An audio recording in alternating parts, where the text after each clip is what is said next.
All right, welcome to the December 18th, 2020 Club Cubase Google Hangout. I'm just going to do a quick audio test and then we'll get started here in just a couple of minutes. Let me just refresh my browser.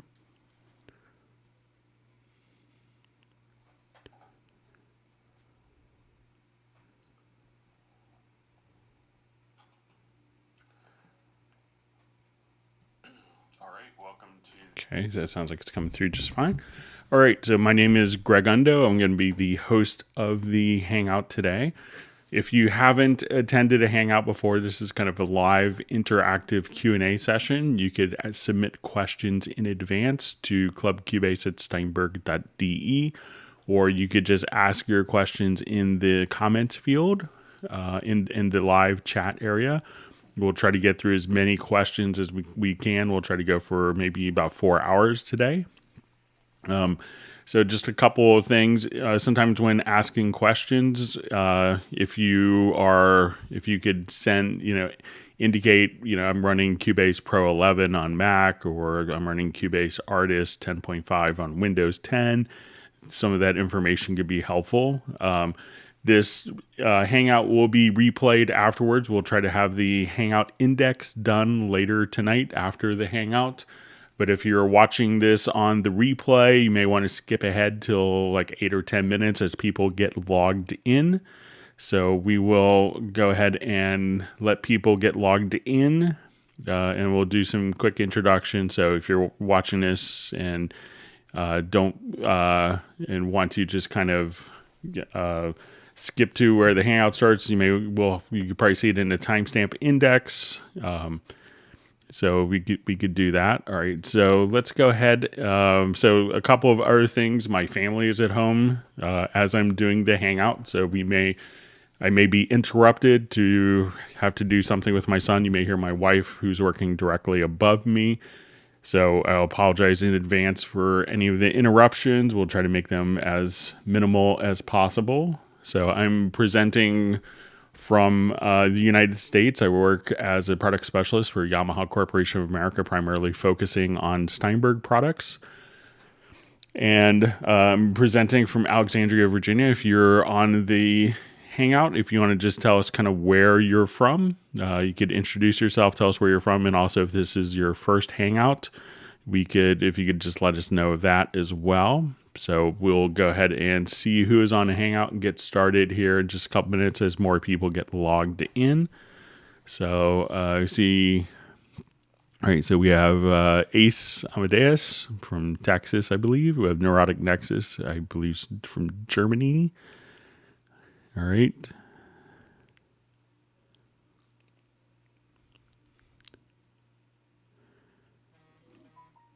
Okay, so we'll just see from Jeremy Spencer's on.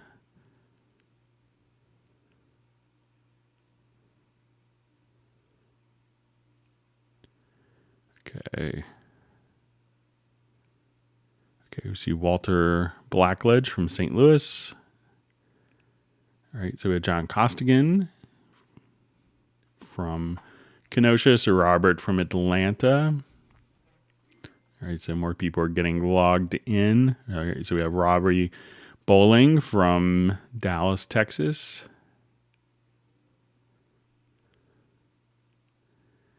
All right, so we have Brianna from Yotown.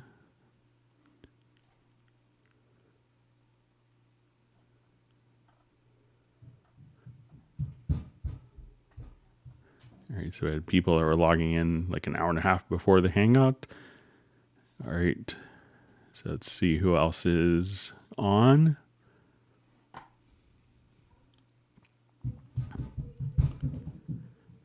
right. All right, we see Gareth is on. All right, so we have Taylor from Pine Grove. We have Ted Springman from Sherman Oaks. We have Don from Finland. All right, so we have Soren from Sweden. All right, so we have Joe from the DC Burbs. So, Joe, if you could let me know where you live in the DC Burbs, that's where I'm based. I mean, Alexandria, between Old Town and Mount Vernon.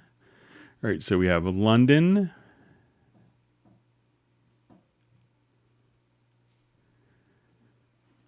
Okay, so we have Stefan from Sweden. We have Berlin. All right, so we have Josh from Northampton, Massachusetts. All right, so we have Upper West Side, New York City.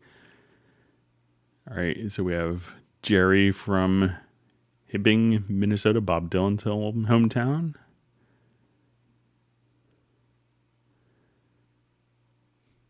All right, we have Jan from Stockholm, who does the Cubase Index, where you could actually search for different topics.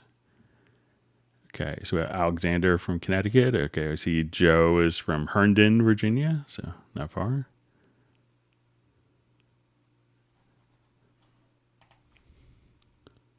All right, so we have Berkshire, UK, Liverpool, Scotland, Derek from Scotland.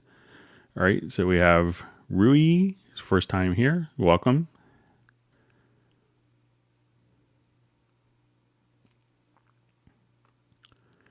All right, so we have Eric from Paris. All right, so we have Finland. I think it's Uno. I'm probably mispronouncing that. Sorry. All right, so we'll get started here in just about another minute and getting people logged in. All right, so we have Greece.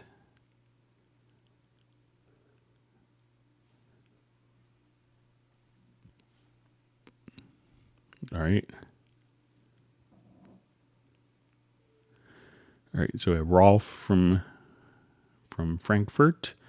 All right, so we have Michael from Weatherford, Texas. Good to see you.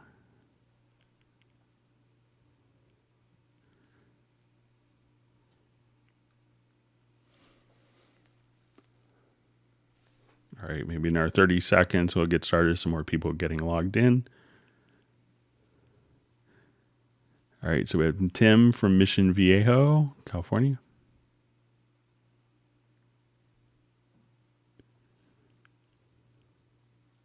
All right, Pablo from Galicia, España is here. Good to see you, Pablo. Gareth sent me a couple of new songs today. All right, and just saw an email from Gareth pop up. I'll read it later. All right, so we have Max from India.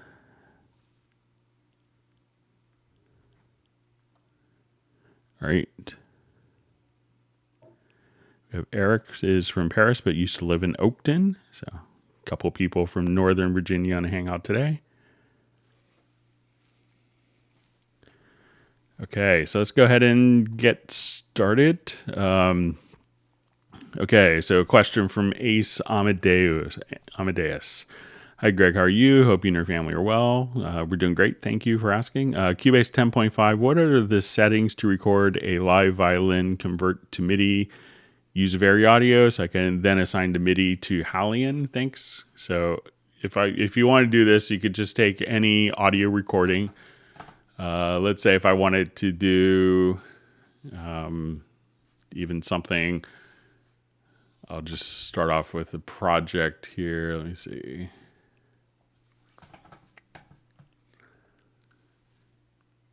So let's say we'll just take this.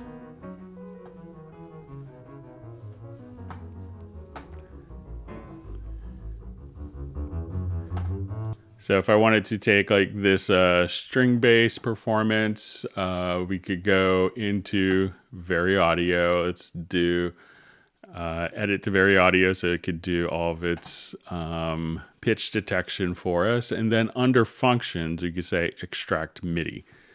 So at this point, we could say we want to retain the dynamic velocity and hit OK. And this will automatically convert that and make a new MIDI file, a MIDI track, just like this. So if I wanted to assign this to a particular instrument, I could come and let's just load up a quick Hallian Sonic SE. So if I wanted to just have this played back on, let's say, string part.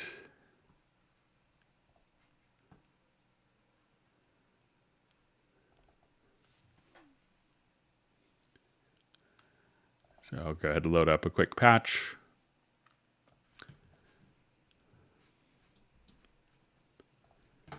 And I will set this to my high-end Sonic SE.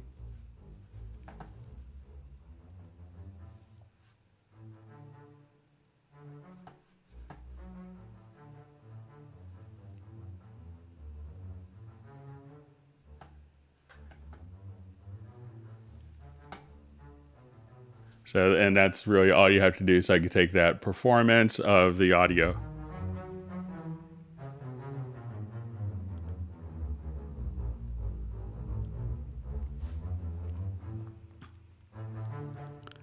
So that's how you could do that quite quickly. So again, just kind of once you do record the audio, go to Vary Audio, you could click on Edit Vary Audio, and under the functions, just choose to extract MIDI. Okay, question from Oliver. Hello, how do I merge individual tracks to one stereo track? So, you could do this in a number of different ways. So if you're doing kind of like a mix down overall, what you could say, like if you have multiple files here, I'll just do kind of a short segment for time's sake. And what I could do is I could just take these and choose an audio mix down, and I will just choose to do a single file of my stereo out.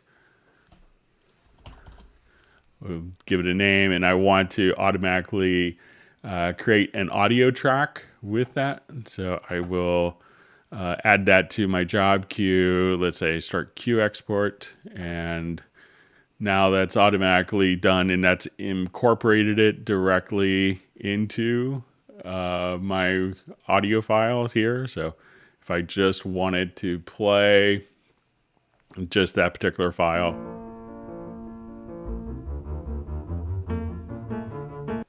so that's one way of doing it. You could also choose to take a number of different files, and if we have, let's say I want to take like these piano tracks here and do like a submix of these. We could choose to do a render in place as another function. So if I say, okay, let's do a render settings.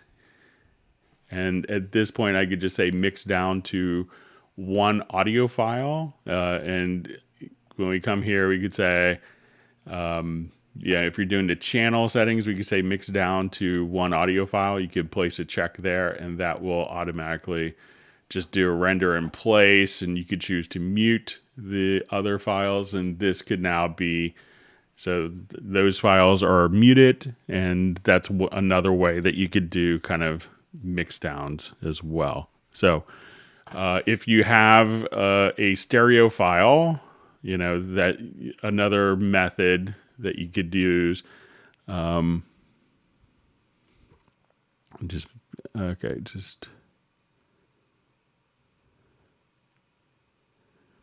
so that's kind of one way. But if you want to, I'm just individual tracks to one stereo track. So yeah, so those are a couple different ways to do that. All right, and I see Neurotic Nexus is also saying you could assign them to a group track and create a stereo audio track and send that, from the group as well. So,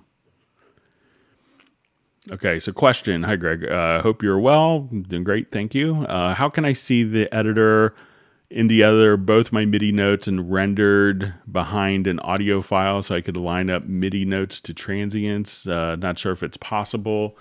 So, if you have, you're not going to be able to see, there's audio editors and MIDI editors, so they could be a little different. But what you can do is if you have the MIDI editor in the lower zone, we could choose to synchronize and link the two settings. So if I'm in my MIDI editor, I could have the sample editor open kind of directly above.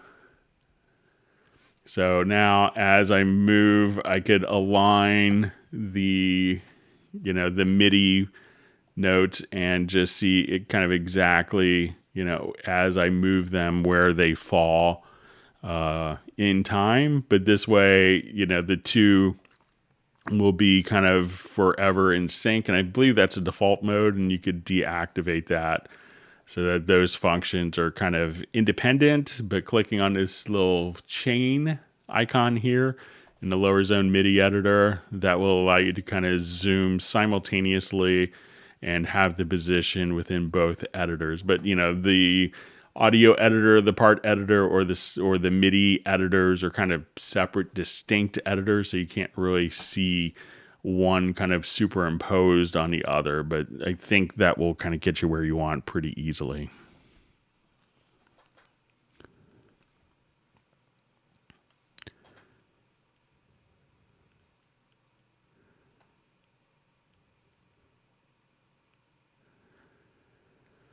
Okay, so we have a question. I have an audio file which has been tempo detected, and I set the definition from the tempo. I have a MIDI piano part that which needs to follow the audio when I speed up the tempo, but it does not sync.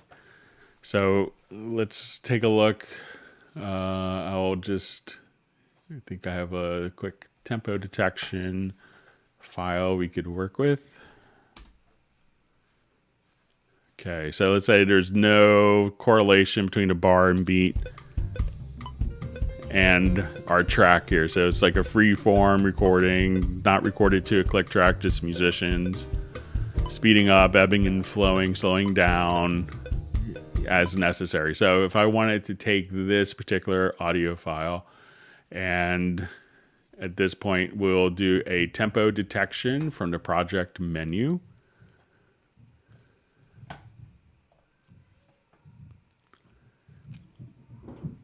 All right, and let's go ahead and just listen to it. Okay, so we have kind of our tempo detection done. Okay, so it says now you have a MIDI piano part which you need to follow the audio when I speed up the tempo, but it does not sync. So I'm going to go ahead and at this point we'll select this particular audio file. And I'm going to go to audio to offline process. So if we wanted to be able to change the tempo of this audio file, we'd want to take all these tempo changes and kind of embed that metadata into the audio files themselves. So I'm going to come here and under advanced, we'll say set definition from tempo. So at this point, let's look for a quick MIDI loop.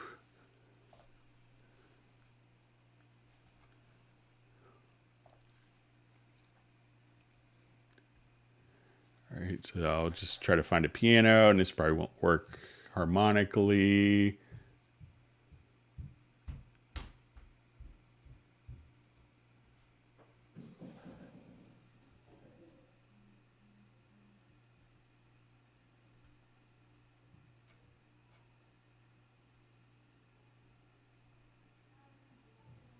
Okay, so I'll just try some electric piano.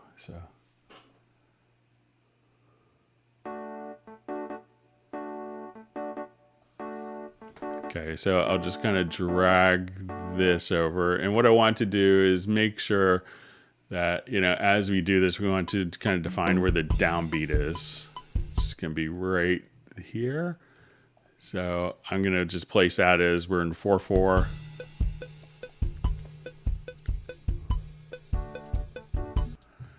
So if I wanted to drop that, and we'll just kind of start it at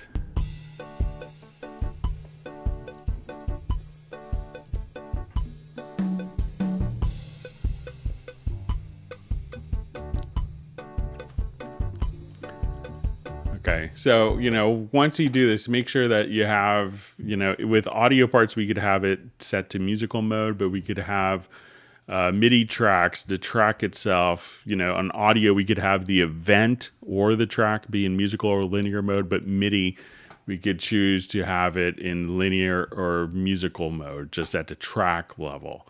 So let's say I have this, and let's say, obviously this doesn't work kind of harmonically, but as I would adjust the tempo, I could keep that relationship between these two.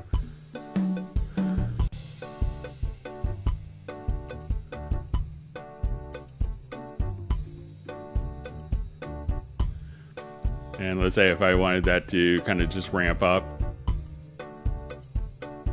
So this is my MIDI track. But if this MIDI track was set to linear mode, it would just kind of play back the same tempo the whole time. So if I wanted to just put this track into musical mode, we could hear how this is going to speed up.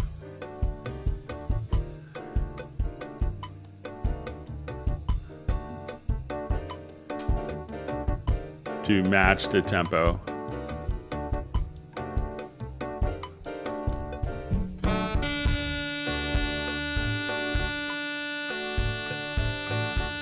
So make sure that the particular track, is the MIDI track itself is in musical mode, but that's really kind of all you should have to do. So let me know if you did something different or if I misunderstood. But it seems like it's, and depending on the part, make sure that the tempo detection was originally done and that you have, like the downbeat defined correctly. So, but seems like that's kind of working as expected. All right, good to see Agent K in a Hangout, who's always kind enough to do some moderation when needed. We appreciate that. Kind of keeps everything in order. Okay.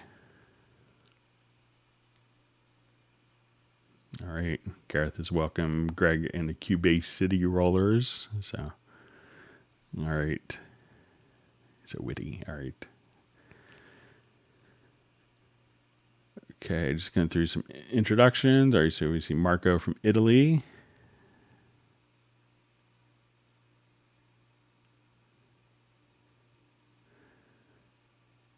Okay, so we see Gregory Brown from Florida is on his first Hangout. Welcome. Feel free to ask any question. All right, so question from Samuel. There are many problems installing the audio device. Must be auto-detected in the future. So, if the audio, we kind of depend upon the audio interface drivers, needing to be installed correctly for Cubase to see it. So if the drivers aren't installed at the operating system level, or if it's not actually going to be installed correctly, we can't automatically just auto detect audio interfaces because many of them will actually have, we need to have the capabilities to actually see what is particularly going on, with the audio interface. So if it's not being seen by the computer, we can't really auto detect it. So, so check those things and make sure that you have like the latest drivers for your audio interface, Samuel, and see if you actually, have the latest ones and if that's kind of working. But, I haven't had to reinstall my, once I kind of have it set, it's kind of good to go for me.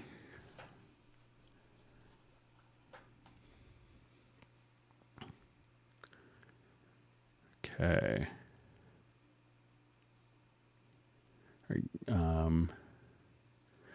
All right, so we have a question from Derek from Scotland, wondering if there's any way to modify how the cursor works in the editor window. Can you have a static cursor and moving in the background? All right, so let's say if I have like all of these parts selected, I'll just do something that's going to sound good.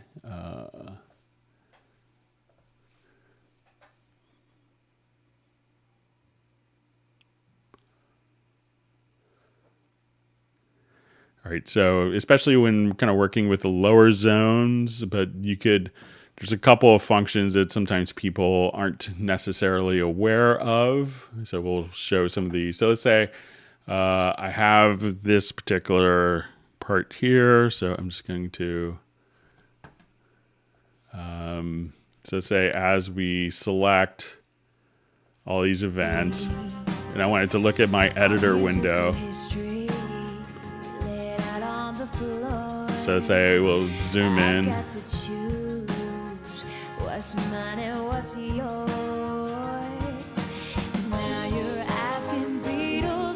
Okay, so we have this, as we noted earlier, that these can be in sync, or they could be kind of independent of each other.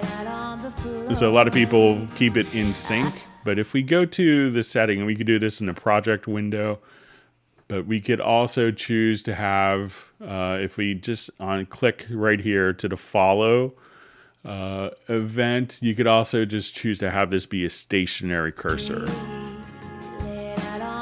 So let's say I have these unsynced. I will choose this to be like page scroll. So this will, at the top, redraw when it gets to the end. And then my MIDI data, once this is unsynced, can continually scroll. So if I synchronize it, but if I choose just stationary cursor, this can automatically just kind of progress and all the data move independently.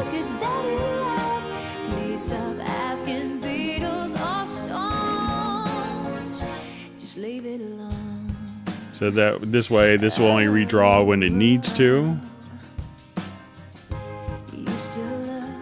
And this could continually scroll. So just when you go to the follow settings, you could choose it to be stationary and unlinked. So, and if you're doing this in the main editor, you can kind of do kind of the same function here. So I'll just say stationary cursor, and we'll enable follow.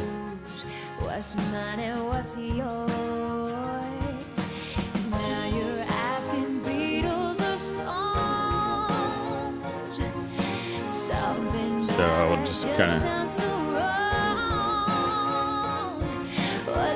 So a lot of times I kind of like this, unless I'm editing, and then I'll choose to kind of sync. But for like typical piano roll editing, I find this is pretty cool. The pretty cool way to work. So hopefully that kind of does what you want, Derek. All right, so let's move on.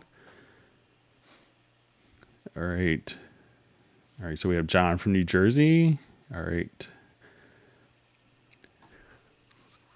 Hi, Greg. My name is also Greg. That's good. All right. So let me see. I think my chat field jumped on me.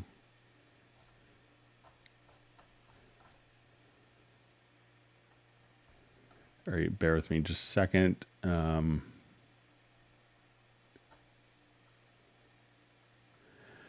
Okay, so from Tim Weinheimer from Mission Viejo, got Steinberg electric bass and Wavelab 10 elements. Could you show us a little on electric bass? Thanks, Greg and Steinberg, for all the great software. So I can't really take credit for the software, but the people at Steinberg, sometimes, they spend a lot of time coming up with like really creative solutions. So let's take a look at the electric bass. I don't think I have my full controller. I just have kind of a smaller controller.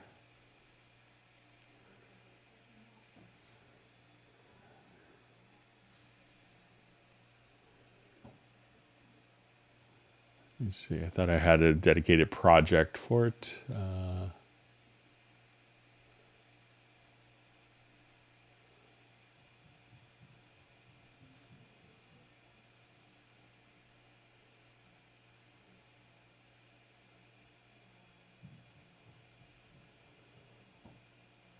See if I have it still in my.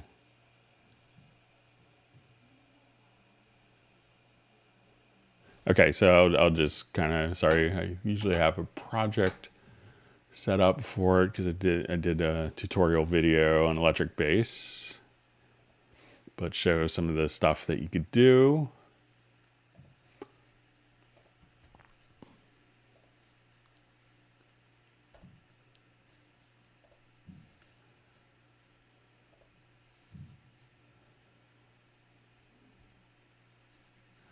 Okay, so let's come over here and show you some of the things that I really like about it. So say we'll just start off maybe with like a jazz bass kind of sound. Okay, so let's go ahead to the edit page. All right, so one is as you kind of come here, So you're going to have, first off, you're going to have the capability of having kind of different pickup configurations. So if you want, jazz bass, we're 2 single coils, or if you want more of a P bass.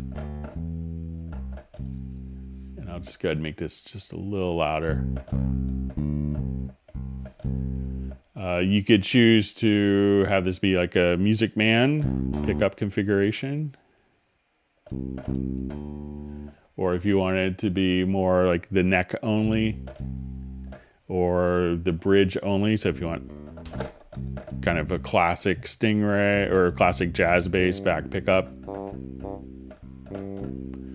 And you could also just do kind of like stereo. Kind of like a Rickenbacker. And there's going to be different sustain and different kind of articulation. So if you want it to be sustain, which is what we've been listening to. Or you could say, I want this to be slap. And let me just...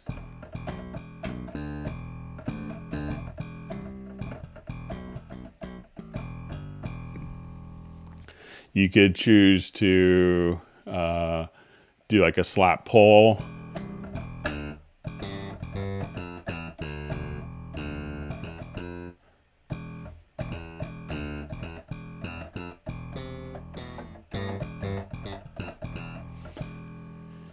And then you could also choose to do like mute it. Kind of like a vintage P bass with the foam mute in the bridge.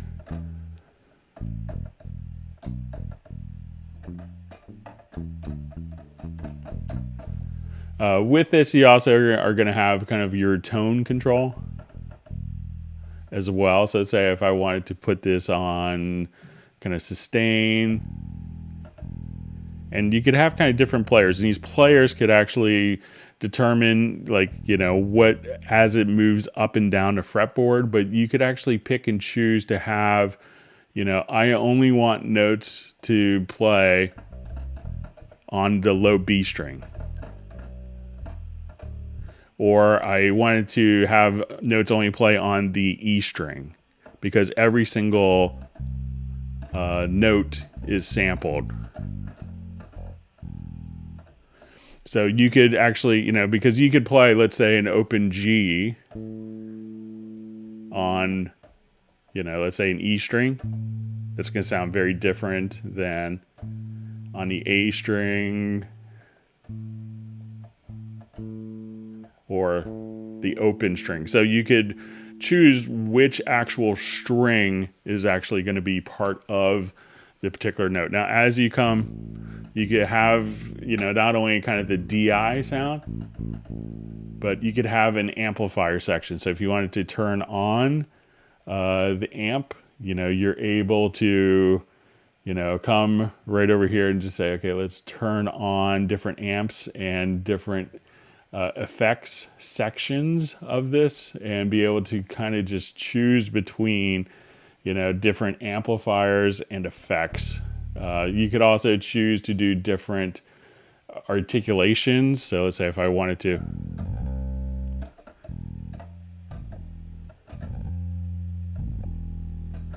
so if you wanted to have it automatically slide up and do like different hammer-ons, you have the ability to do that. You could also choose, if how you want the slide speed.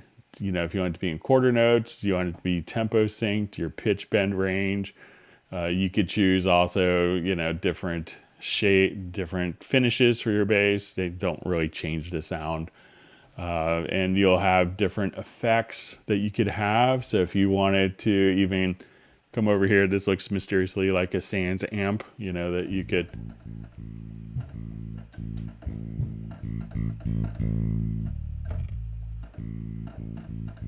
And other different effects. So you can say, okay, I wanted to now come and have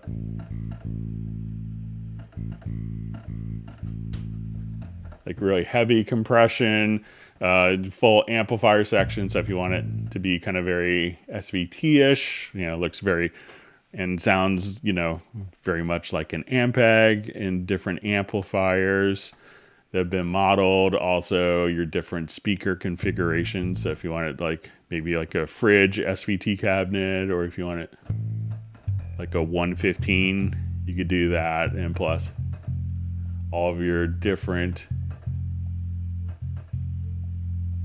amplifier controls that you could have, and you could just kind of drag and drop and change, different order. So if you wanted to have like, your graphic EQ. So, the thing that I really appreciated, especially being a bassist, and like when they kind of showed it to me earlier, like to me, the big thing was being able to take, your different, take the different strings, because a lot of times, you may like, again, playing like a G note, like you could play it on the open string. That sounds very different than playing it on, the E string. And sometimes as a bass player, you play the thicker string to get a particular sound, so that when you play a note,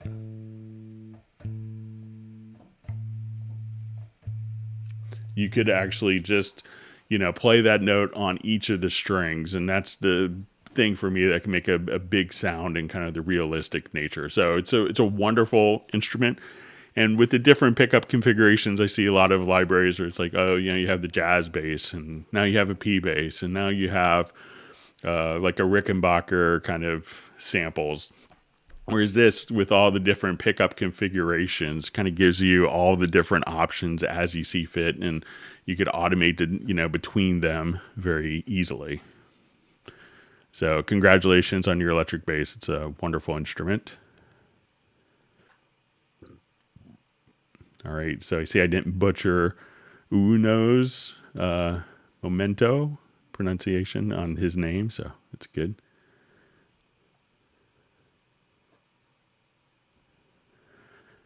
Okay, so I see Rui is struggling a lot on chord tracks. So let's take a quick look. So I'm not sure if there's a particular aspect that's perplexing to you, but we could show you a couple things that you could do with chord tracks that could maybe, make it a little more approachable. You could do incredible things with chord tracks, but you could also just, I like it for doing very kind of simple, like initial coming up with the idea of songs. So let's just show. Okay, so let's say if I am starting a song and maybe I have like a quick drum loop. So let's see. And I just wanted to come up with like a quick chord progression, We've all been inspired. And a lot of times as composers, we can get into, or songwriters, it's very easy to get into like a musical rut of exactly, what we want to do chord-wise. So let's say I wanted this to be like an F chord. And the next chord, I want it to be maybe like a B flat. And then I want to end on a C chord.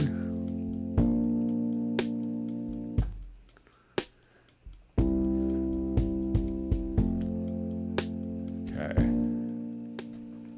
Just adjust my gain structure here.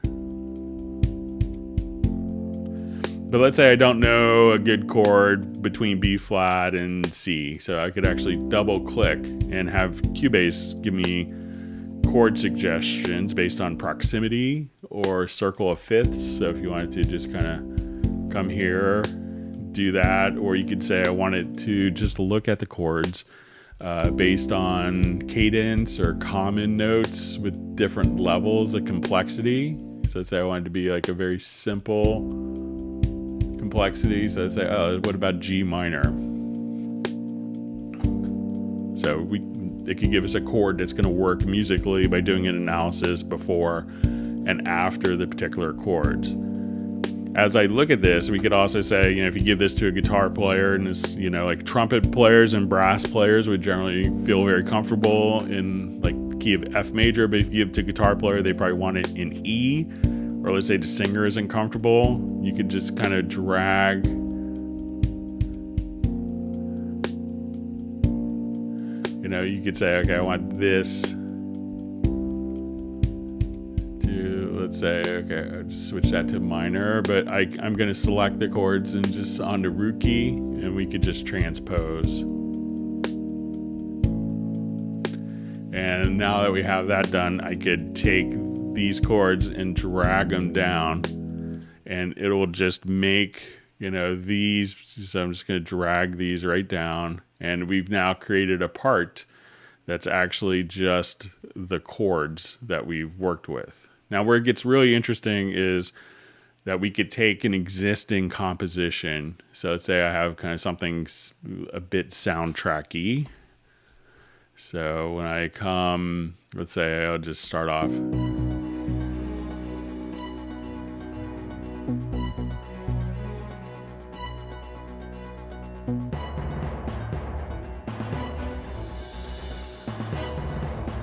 So let's say now you can tell the tracks to actually follow chord tracks or not.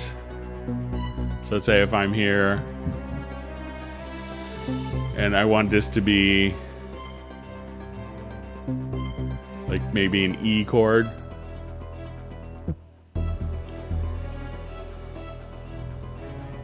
Or let's start off maybe D.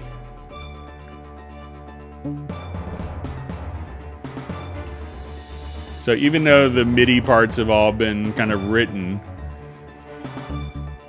I could just say, okay, let's come here. And let's say I want it to be able to do just a quick turnaround.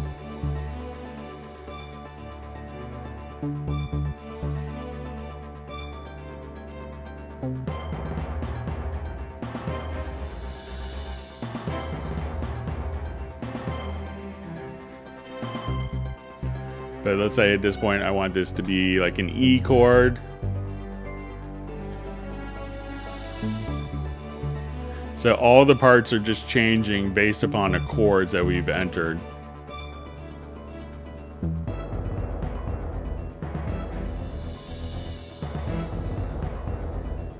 So let's say I want that to be an E minor chord. So let's go ahead and just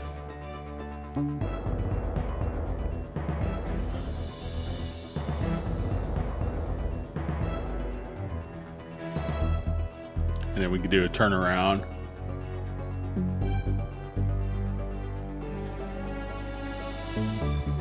So, and to, tell the parts to actually follow chords, you could select the track and go to chords, and you could just tell it to follow chord track, follow chords and scales. And then that will kind of automatically change. So if you have like hundreds of tracks, you could just have them automatically kind of follow the chords that you type in and try out different ideas that you probably wouldn't really experiment with before because it was too hard.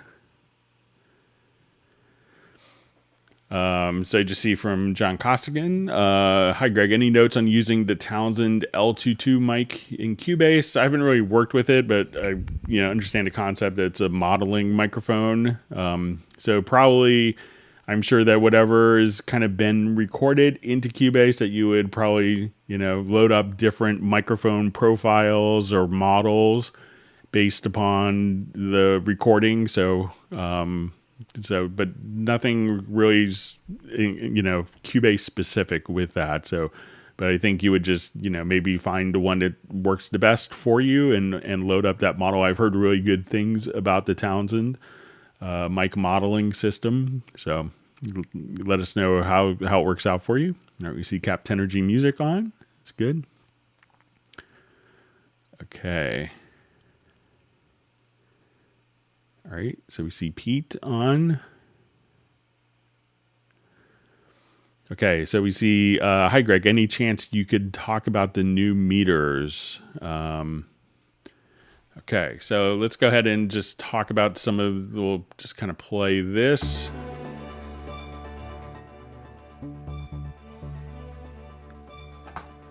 So, we could place this in as like an insert. I'll just come here and let's go to the analyzer, and I assume this is probably the Supervision plugin. So let me just load it in the right spot. That would be helpful.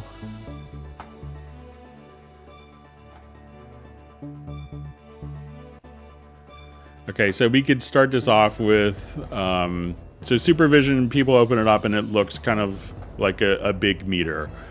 And it is, but you could actually have 18 different meter types directly within your Cubase. So if I wanted to look at level, at this point we could choose to level kind of the mix down file, what the stereo bus is, or if we wanted to just do what's in the left channel, the right versus mid, like the middle part of the panning spectrum or the sides.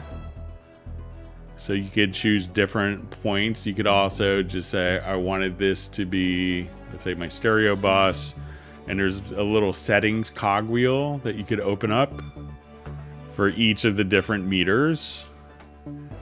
So if we wanted to, you could say, I wanted to just do scale meters or track colors.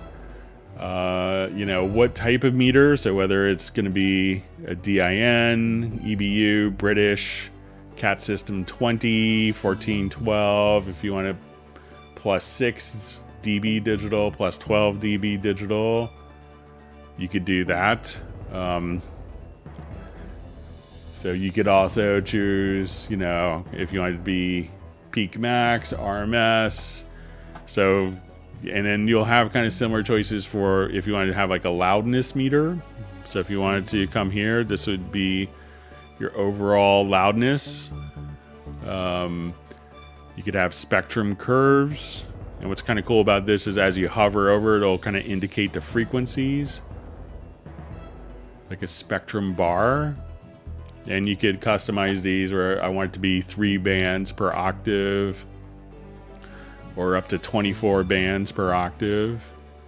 Just by right clicking at any time, you could freeze the meter, and right clicking again, you could have it start to go directly to live use. There's also kind of a spectrum intensity, so you can see where kind of the intense frequencies are. It's very nice. Spectrogram. So this is kind of like a real-time spectrogram. This is one of my blind mastering engineer friends. This is how he envisions audio when he hears it. So we have our low frequencies followed by our high frequency. You can see kind of the overtone series. There's also kind of a, if we want to see a chronogram, so we could do this as well. And as we do this, we could also have different coloring schemes for a lot of the different meters as well. Looking at like our stereo phase scope. Here we could say I wanted to see dots, lines, or even an envelope. We could have this kind of zoom. So you want to just do recording and do screen capture of that. You can. All right, with that, you're going to have panorama, so you can see your panning distribution from your left and right channels, as well as kind of a multi-panner. So this way you could see what frequencies are active and intensity of it. Kind of like your correlation and a multi-correlation. Again, as you come here, you could see the frequency as you hover over. There's surround and ambisonics. You have oscilloscopes.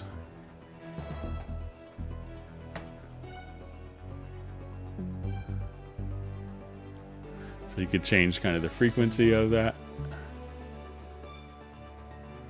or how you want it zoomed. Or if you want to switch the phase of it. And let's say a wave scope, so you can see a waveforms, really handy with like virtual instruments, get an idea. You have a wave circle, it's kind of interesting. And then also just a time meter. So, but the great thing about this is, you can have up to 9 of these meters open at once. So like I have kind of a configuration of this, and if you want to see some of the other meters. So I think there's a lot of people on Black Friday that purchased just a separate monitor just for supervision, just to have that on all of the time. So that's a quick overview of supervision. So, okay, so let's see. All right, so we see Eric's on his first time in a Hangout. Welcome.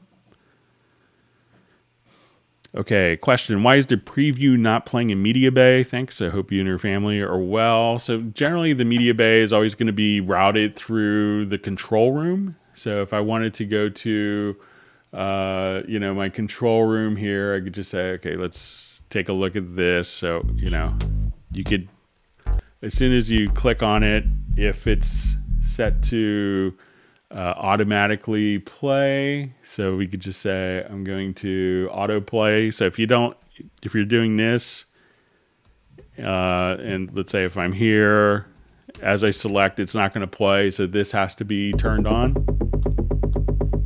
But as I just kind of click here and go up and down, it'll just automatically preview.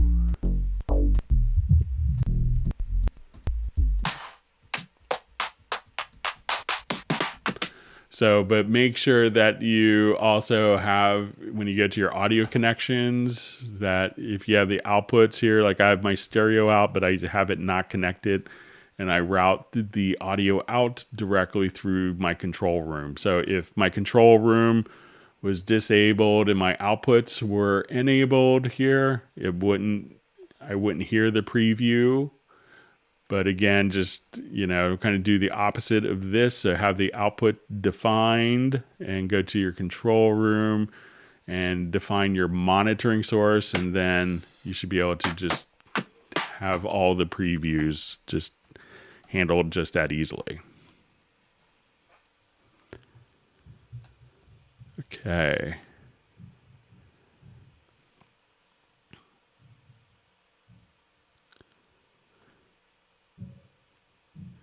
Okay, so hi Greg, just from Sub403. Not sure if you got my email about the cycle marker, so I haven't found a solution. So I think we'll be going through some of the emails later, but if you want to ask again real quick, we could do it a bit earlier if you want. Okay, so question, what's your best advice on making a basic mix sound sync? So I'm not sure... a basic mix sound sync, what you mean by sync, or if that's a typo. So, some advice that I would give people, or mistakes that I often see from people are, sometimes, because you have a large collection of plugins doesn't mean that you have to use them. So I think sometimes people will over process stuff with plugins and they kind of end up fighting themselves. When you have like 4 different dynamic stages on a particular track, it's, that often the extra processing tends to kind of work against it. Work against yourself. And, I was just talking last week or the week before with Elliot Shiner. He's probably one of the most highly regarded mixing engineers in the world. And, the first time I talked to him years ago, I went to set up his Nuendo system for him at his house, and he was gracious enough and just incredibly kind and humble person for his abilities. And, I just was picking his brain over dinner, and I was just like, oh, what reverb do you use? How do you approach that? And he's like, yeah, I don't like reverb. I don't use it, and it was like, what? Just like, and he, what he does is just kind of very simple, and he monitors very low volume, like, almost like a whisper. And, he monitors very low. So he's kind of very actively listening. And he's like, and he's a big proponent of Yamaha NS10s. And, he's just like, he's like, I want my mixes to sound good on speakers that aren't that great. And I want my mixes to sound great on not great speakers. And he monitors very low. So like room treatments aren't as critical. So those are some things, look out for. There's a lot of low end that can accumulate in the mix as well. So, you could do a lot of kind of high pass filters on tracks, and that goes for reverbs as well. So kind of cutting out a lot of low end kind of mud and, unclarity could make a big difference as well. But if I'm misunderstanding a question, just let me know. Margaret. Okay.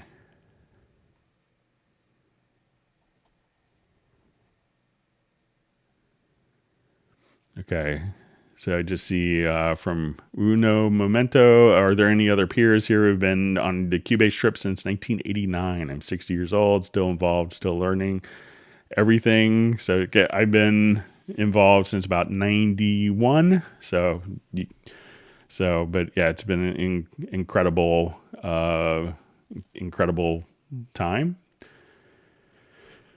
Okay, so we have a question from Ziggy. Can you map sampler track to be played only with white keys? So generally the sampler track is, I don't know of a function to, so say if I wanted to take, a particular sample, so I'll drag that into the sampler track here. So it's going to be set to where it's going to be monophonic, where it's going to only play back, because, working on, different parts, so if it's kind of more of a, tonal, like a tonally based thing, you'd probably want to have all, white and black keys. So, but I don't know of a function that just limits it to only white keys for a particular function. So it's going to kind of map it out chromatically by default.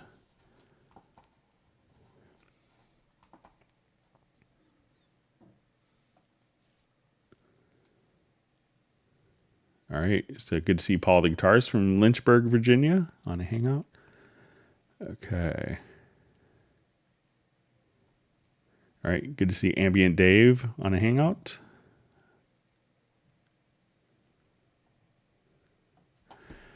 Okay, so we have a question. I have a bass progression. Can I have a chord track to follow the bass changes? Okay,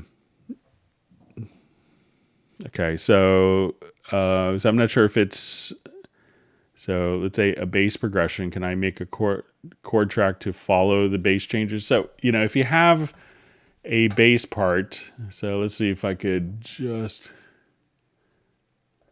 Let's say if I just wanted to listen to,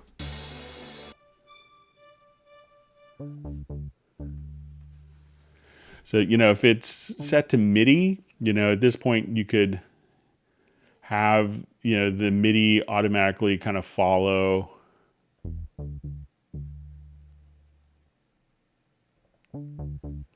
So if I go to say G, and let's say I want to go to B, so this will automatically follow that. Now, if it was a real bass part, so let's say if I wanted like an audio bass part, so let's go back to this song. So let's say we'll activate this. So let's say I just wanted my bass and drums here. So let's say I'll mute the guitars for now.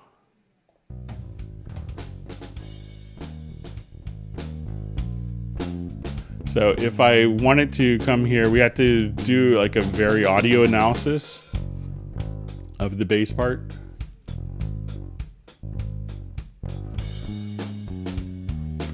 So I'm going to just add some chord track.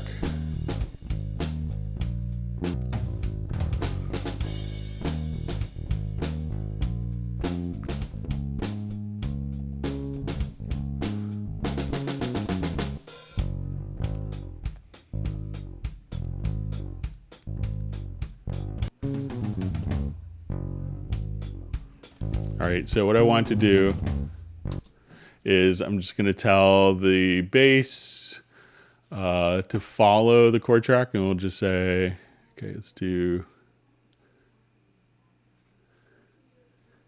So now what we want to do is just go to chords on the bass part, and we'll just say follow root notes. So as we come right over here,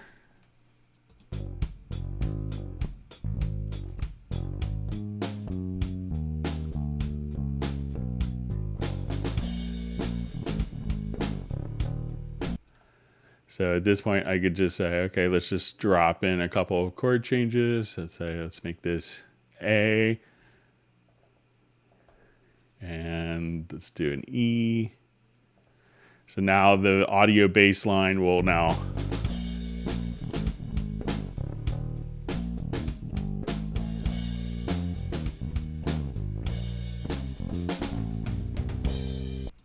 so in that way, once you have the chord track, you could have the track follow the chords. So you could do that for kind of audio or for MIDI parts for bass. So.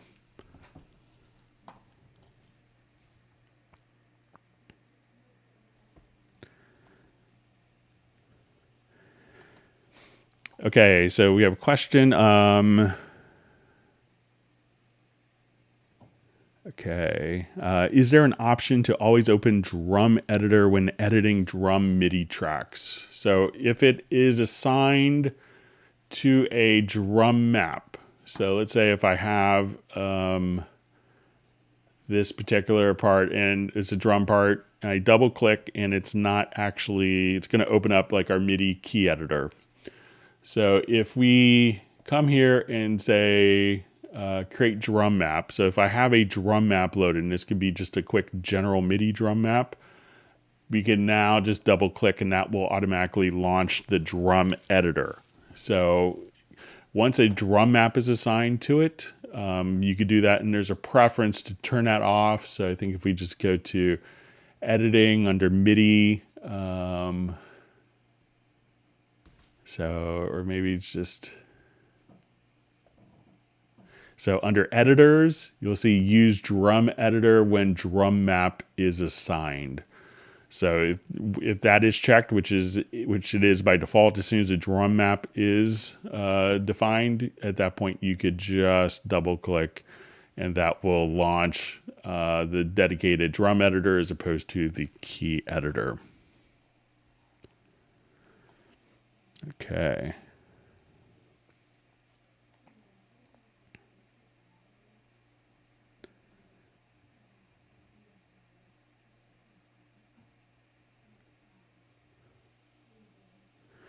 Okay, so question, is it possible to play sample chops and sample track using only white keys? So let's say if we have a sampler track and let's say we just have a quick loop.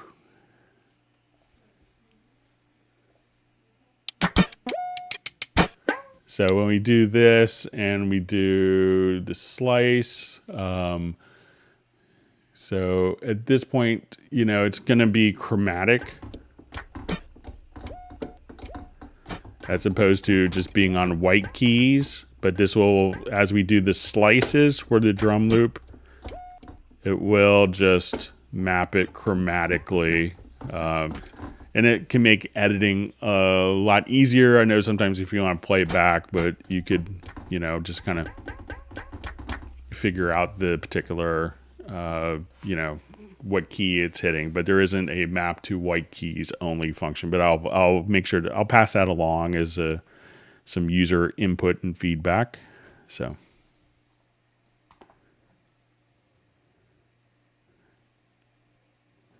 All right, so we see JVI is sending greetings from lockdown Amsterdam. So,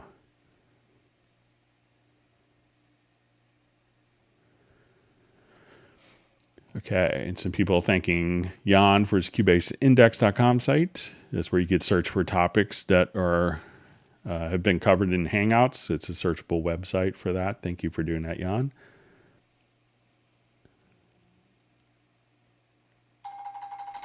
All right, sorry, let me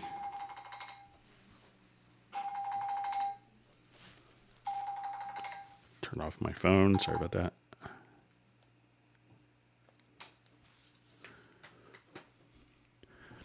Okay, so question, is there a waveform match in Cubase for group editing that functions like the waveform match feature in the montage in Wavelab 10? So I'm not sure if you are looking to, like where we see one part,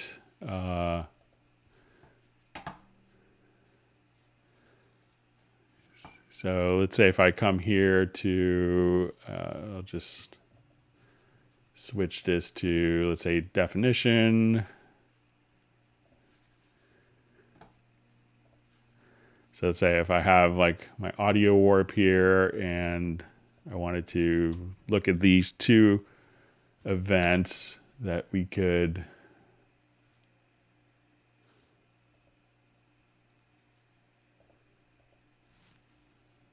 kind of come over here.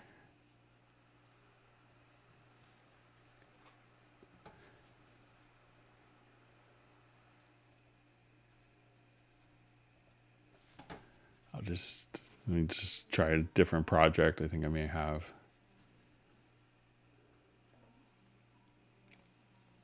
So I'm not sure if it's just for kind of visual editing what you want to do.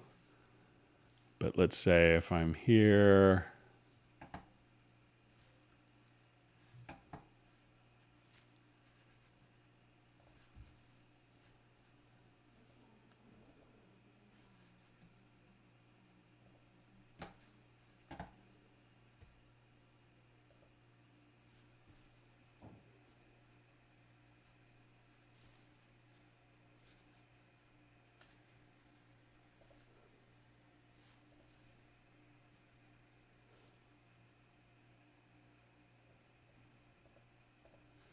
so I thought it was just here where you could see kind of like both events. I think I'm one mouse click away from happiness here. Let's just see if I could.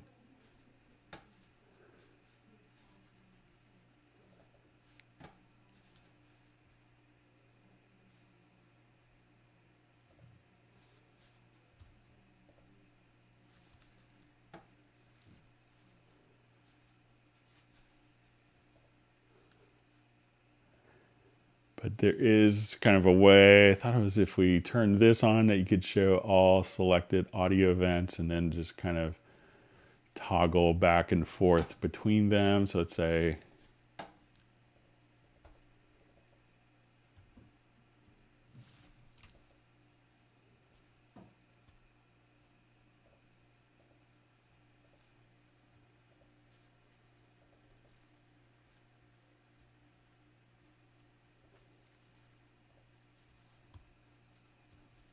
but I thought it was usually kind of right here where you could see, I'm probably just having a brain cramp, but where you could select kind of like your kick and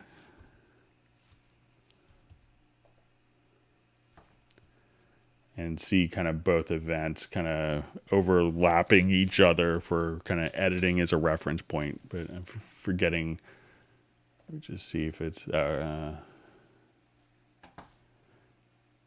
it is maybe a different tab.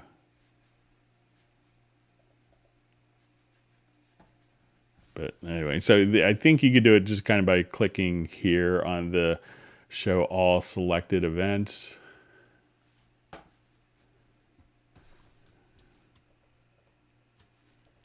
Let me just try.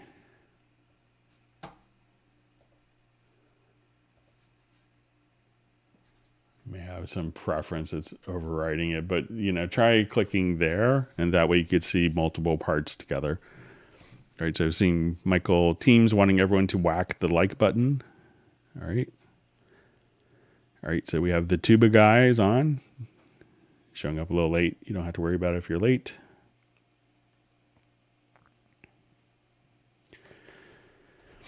So we have a question. Is it possible to print render in place just the effects channel? So it's not that you could do, because the effects channel doesn't have any audio. If you wanted to do it, do it so it's going to be kind of printed through something. So, but let's say if I wanted to take this audio here and let's say I'll just add a effects channel track. So I want to add like a reverb to all of these. So I will just add, let's say, a reverence reverb to all the drum parts. So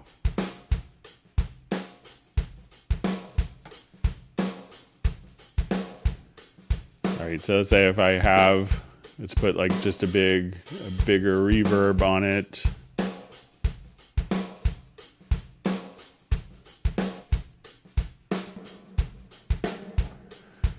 So if I wanted to take just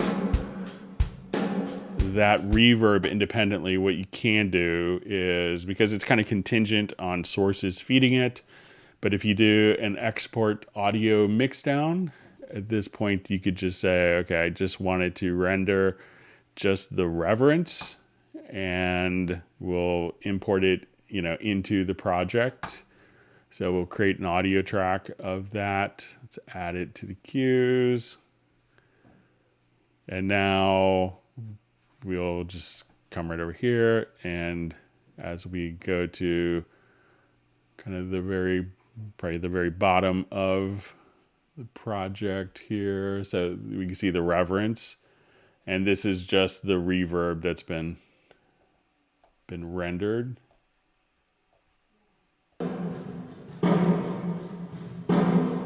So if you want to do something clever, like, okay, I wanted to take that printed reverb. So while it's not a render in place function, we can think of a render in place as taking the actual event that exists and rendering that with effects. But since, it's only processing audio, but, that's why it's kind of handled a bit differently. But if I wanted to do something like, okay, let's just take this, and I'll go to my processes under audio, and I just want to do like a quick reverse reverb. So at that point, we could just play this, and as we wanted to play,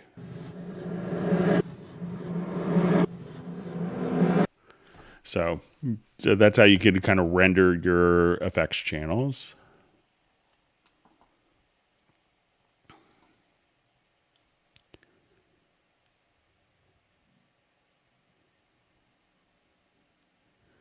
Okay.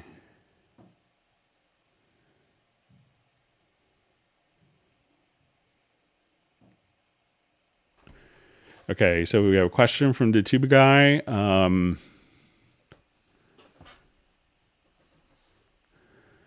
Okay, I try to mute tracks in my mix, but not in the cue sends. Is there a way to go? Context: I have a huge custom click track. Someone, and I don't want it in my mix. Mute button does on mix and cue.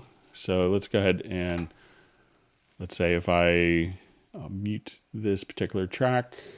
So let's say if I wanted to have a click track that's rendered for this particular, so I will just go to my signature track, and let's come right over here, and I'll just render. So now we're going to have like our click track.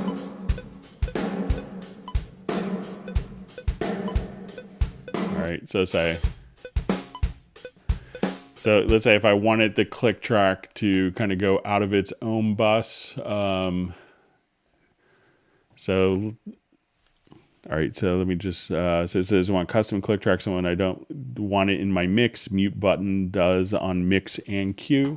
So what I would do is, if you don't want it in the main mix, is if it's rendered out, just send it to no bus.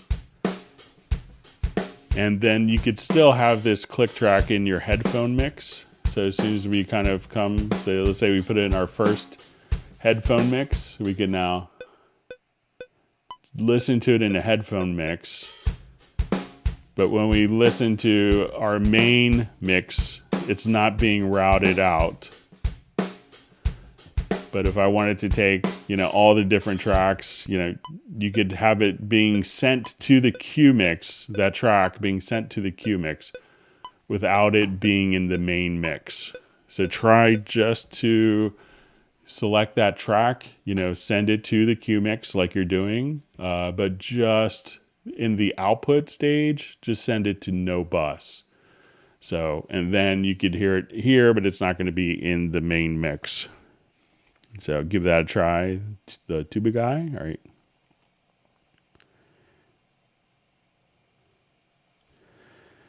Okay, so it says, question, I'm running contacts. Sorry, my chat field just jumped on me, so I apologize for that. So occasionally I may lose questions in this transition, but I think we're okay.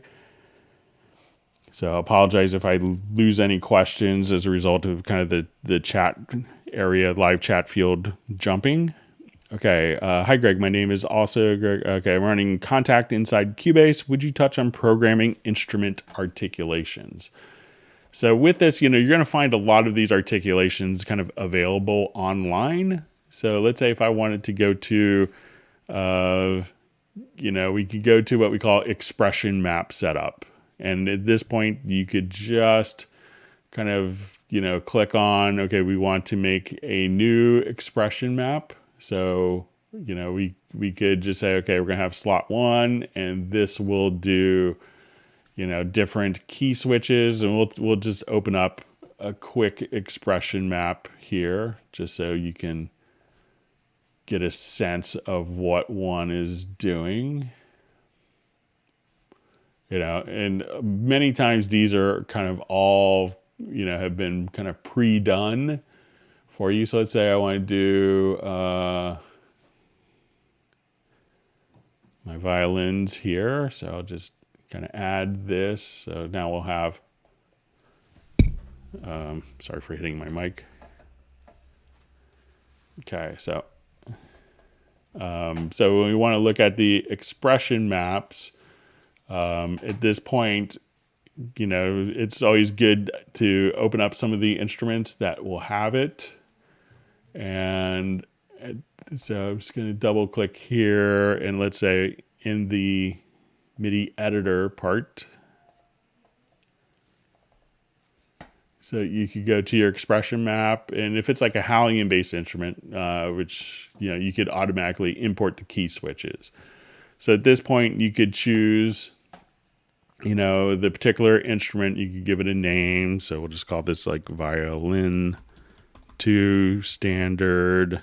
And you could see some of the different, take my caps lock off so I don't annoy everyone.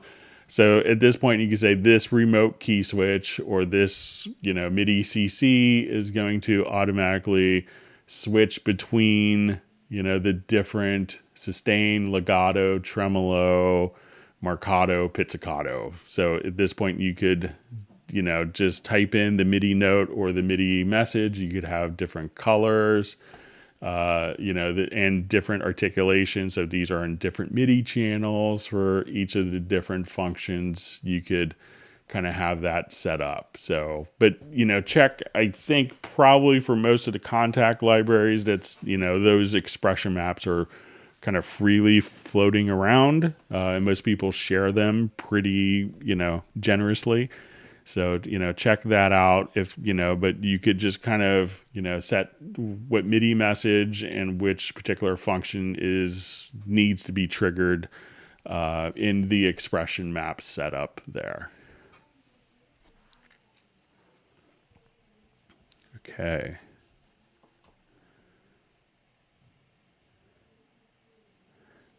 All right, just reading through some more questions.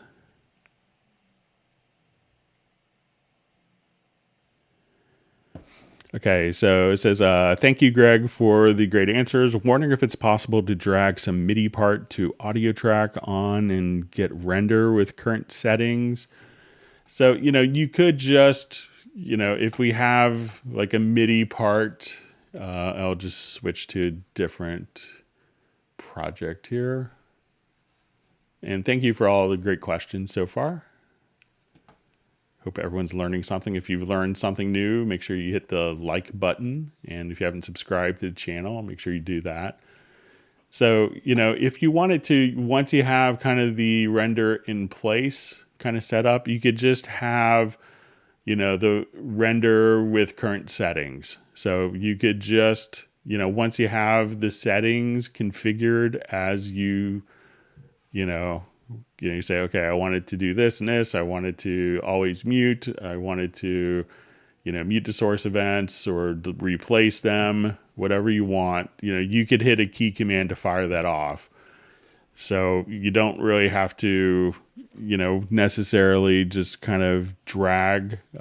What some people will do also, if you wanted to convert audio to MIDI, is just kind of take like a MIDI part that's routed to a virtual instrument. another easy way of doing it is just drag it into like a sampler track. So once you drag it into a sampler track, that's going to render it as an audio file, and this will show up in your pool window. So let's say we go to your media to your pool window, and then you'll see it under sampler track, and then you could just drag it out. But I don't think that really gets you much more of a benefit than just, having a keyboard shortcut assigned for render in place. So, but if you really needed to drag, you could drag it into a sampler track. But I don't think that's going to carry over all of the effects and processing.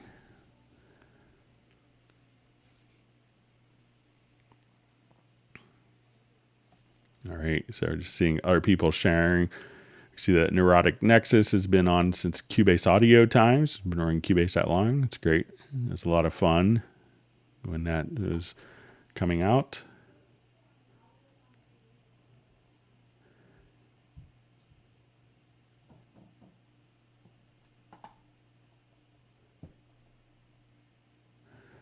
Okay, so I just see from Michael Teams, Greg, do a new project, drag in some VSTs, jumping from 6.5. Okay, so let's just do like a new project. So let's say if I wanted to start off with a virtual instrument, we could just go to your media, go to VST instruments. So if I say, okay, I want Retrolog, I could just drag, and that's going to load up, Retrolog. Let's say, okay, I wanted this to be Pad Shop, so just drag. That will do. So that's how you can do it for virtual instruments. If I added some audio tracks, and I wanted to do this, if I wanted to make an effect send, all I'd have to do is say, okay, I want to go to my reverb plugin, and I wanted Revelation as an available effect send, just drag it to its own track. If I wanted to take a plugin to a particular, let's say, okay, I want the VST amp rack on this particular track, you could drag it, and you see where the line will go kind of in the middle of the track, the green line, and that will just drop it as an insert on that particular track. Or you could just drag and drop to particular insert slots if you wanted to create an effects channel track, or be able to just drop it in the middle of a track, and that will add it as an insert. So that's some of the kind of drag and drop functionality that you could do. So.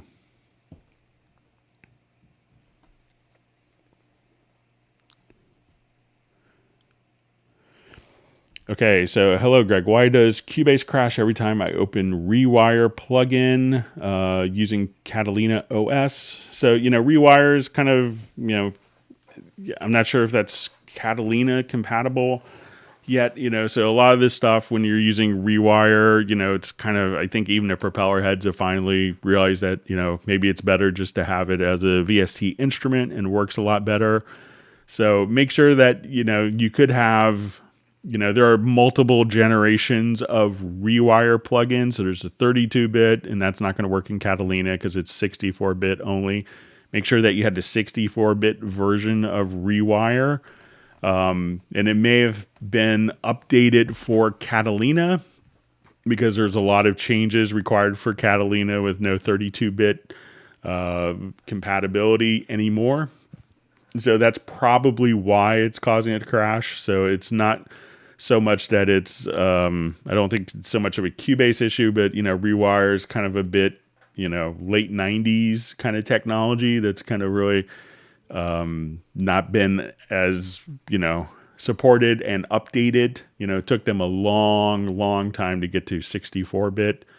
So, my inclination would be that it's going to be, probably you need to update your Rewire driver, or your old Rewire driver was installed, and that could be causing issues too.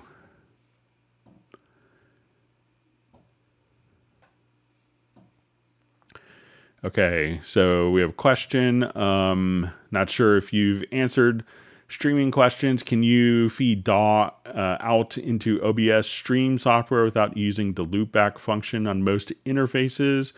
there's some software settings that will allow you to do that. I think that there's like a little software tool like on Windows that people use called Voice Meter. I think there's like a hijack or something like that people use on Mac. What I do like for this stream and all, I've done since pandemic, probably 200 or 300 like online demos and hangouts and presentations. So how I kind of take my OBS setup is I have one audio interface for Cubase, and then when I'm in OBS, I have, this is my computer display, and for the audio in OBS, I just have a separate audio interface, and it's a Yamaha mixer with a USB output. And so I use one audio interface for Cubase and one for OBS, so that they're kind of separate streams. So you could do loopback, and but sometimes it could be a little tricky depending on different scenarios. So I take the audio output of my audio interface and my microphone into the Yamaha mixer, and then I use that for the streaming. And that way I could switch sample rates. I could mute when I need to cough, so it makes it much easier for the operator, not to have to worry about as many things. And they stay pretty clean of each other. So that's how I do my streaming setup.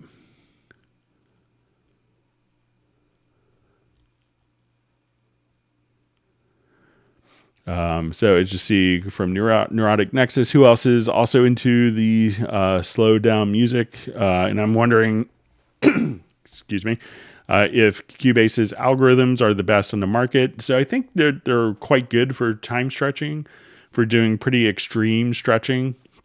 If you have Wavelab, there's a Dirac time compression algorithm in there that's also very, very good. And arguably that might be like the best time stretching algorithm available. So some people will do, all their mixing in Cubase and just use, Wavelab for, I know, some mastering engineers really love like, the internal dithering, like, the type 2 dithering plugin in Wavelab.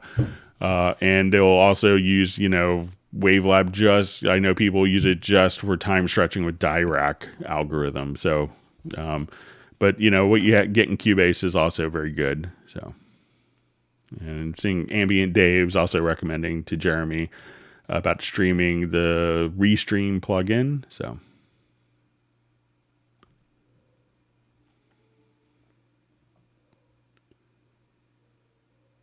okay. And I'm just seeing from Tan May, it says, yes, Rewire has some issues in Catalina. So.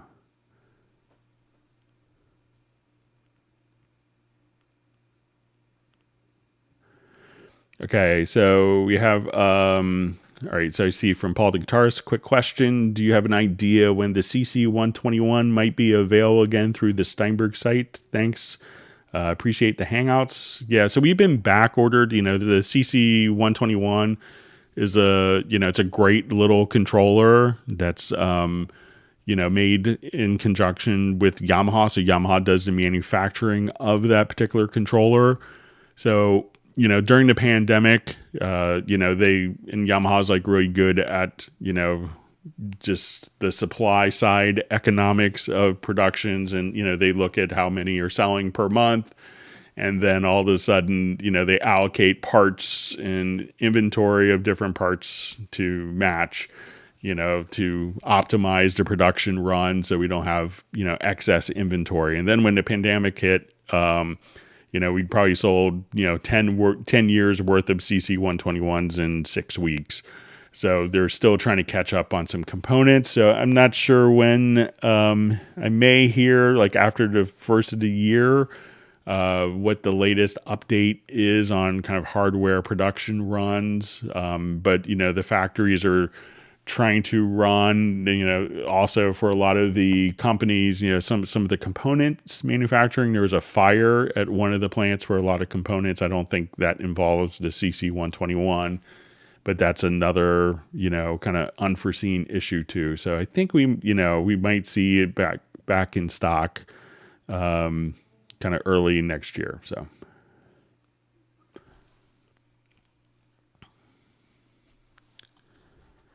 Okay. So I'll just kind of read through.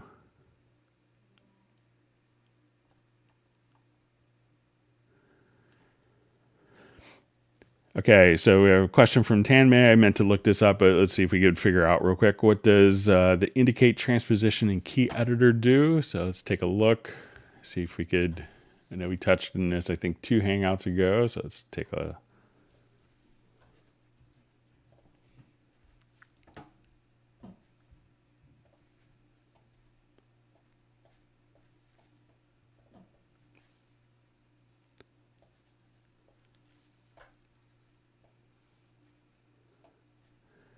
Okay, so I'll do some of my 21st century composition here with my paint tool. Okay.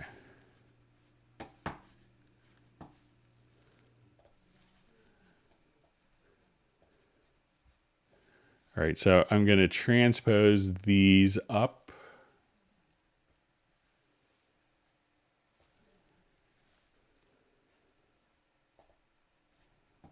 Okay, so we have those notes that are transposed up, and let's go to the settings cogwheel here. So we see the indicate transposition that can be turned on here.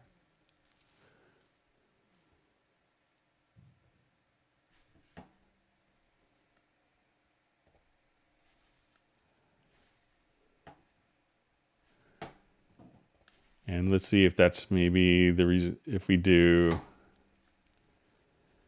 at the end here, let's say if we do maybe a transpose track.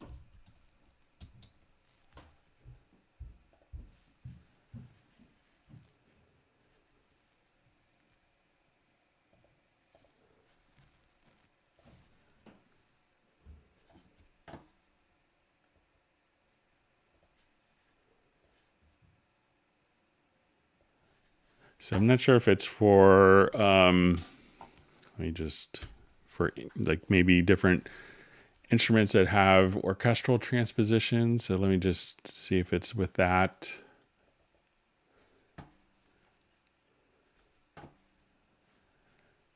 So let's say if I go into the score editor,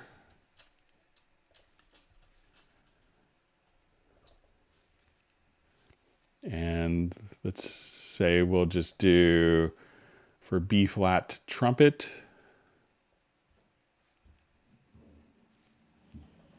Okay, so we'll just have our orchestral transposition there where it's going to sound the correct note. So, and I'll try one more transposition thing. So let's say, all right, so it's not with like orchestral transposition. Let's see if it's like a MIDI modifier transposition.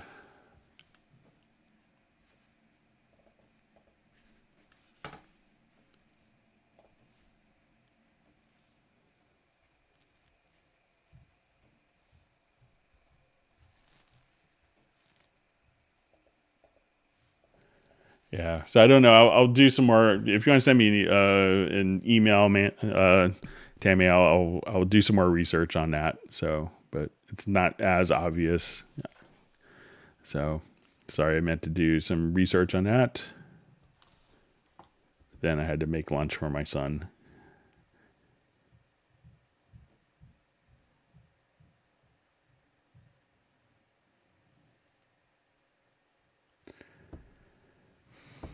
Okay, so I just see from, I also have an question. I have an issue when trying to open a new project outside Cubase Hub. It's really annoying using Artist 9.5 in Catalina OS.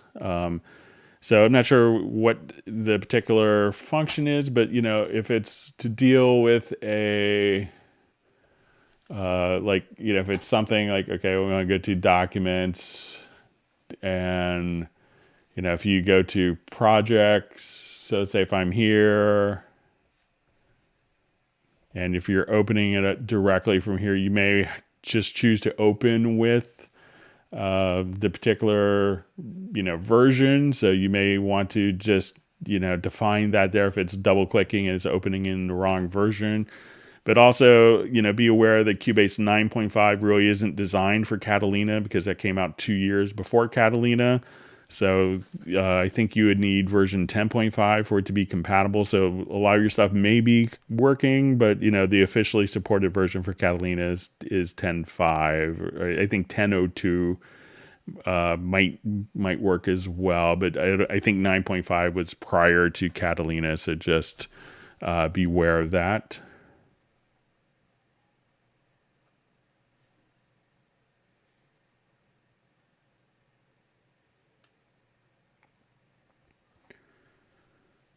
Okay, just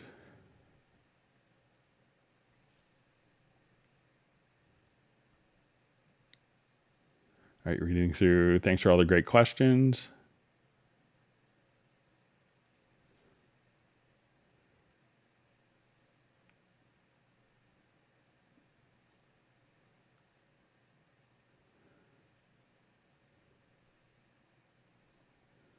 Okay.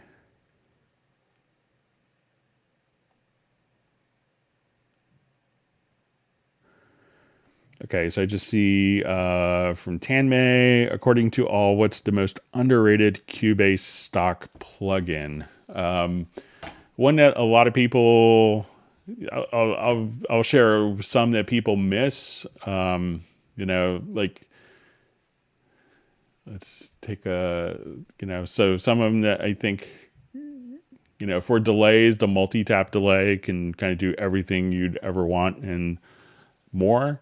Under dynamics, check out like the multi-band envelope shaper and the envelope shaper for doing like ADSR type, for adding more punch to drums, but don't limit it to drums. Under distortion, Magneto is still one of the best analog tape simulations on the market. Check out, the for like really, EDM type functions, the Loop Mash FX for being able to play stutters and drops is pretty amazing. The convolution reverb Reverence, make sure you go beyond LA Studio and check out a lot of the other impulses, but there's, the new Squasher is also pretty phenomenal for like a multi-band up-down compressor as well. So, but there's, I don't think there's any real duds in the included plugins as well, where we see more and more people kind of gravitating to the built-in plugins.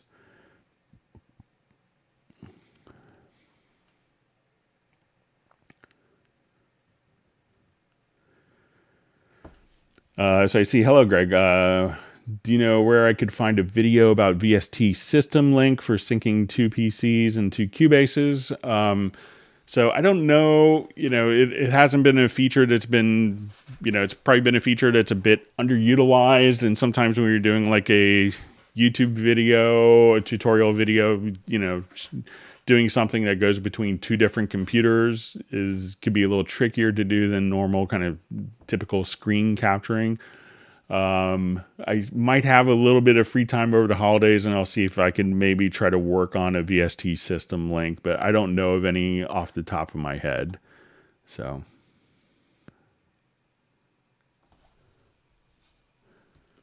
okay.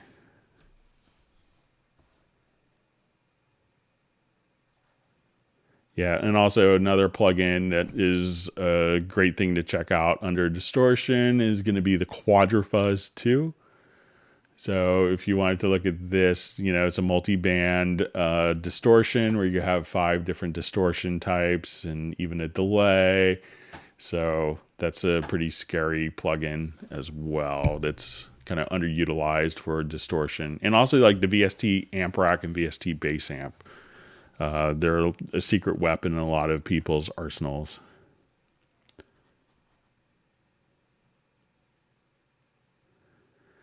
It's good to see that Gareth's favorite chord is the flattened fifth chord. We just wanted to make it a little more dissonant on Friday in case you're having too much Christmas music with modulations and stuff.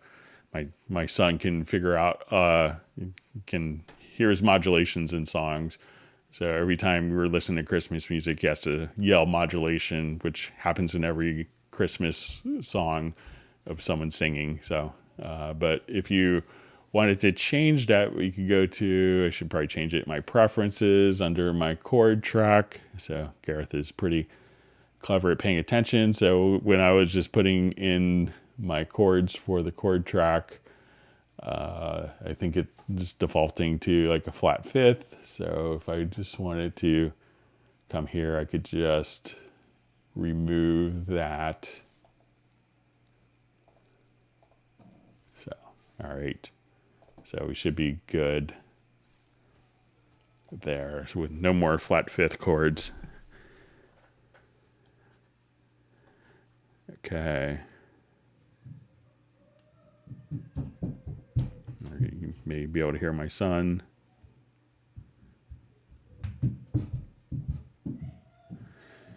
So I just see from Tanmay, Greg, did you look into my screen record pop swish issue? So, you know, I haven't been able to recreate that on my end. So, so I've kind of played around with it a lot. You know, we've been in touch, but I haven't been able to recreate it. You know, my son's knocking on the door. I think his school is done for Christmas break. Hang on just one second.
Okay, sorry for the interruption. Okay. Let's take a look.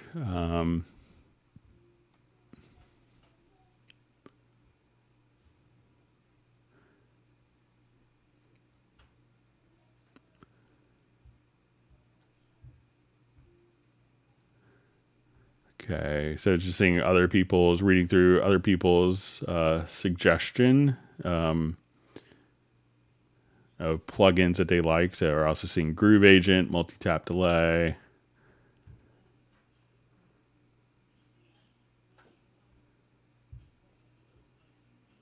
All right, so we see Joseph Swenson finally hooked up live with the Hangout. So welcome to the Hangout.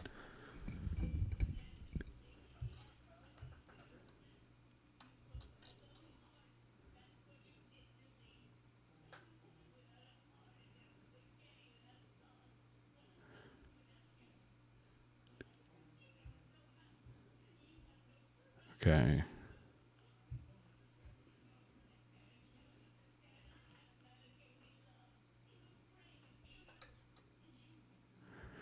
Okay, so let's see. Greg, why does multi-band compressor and frequency 2 give out noise when ideal or maybe idle? So let's come over here and just do a new project.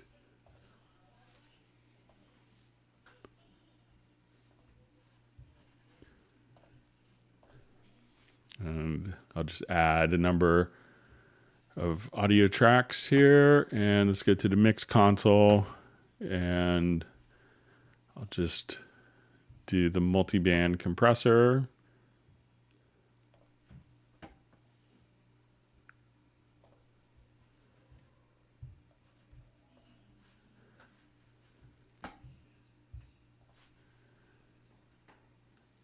Okay, so let's see.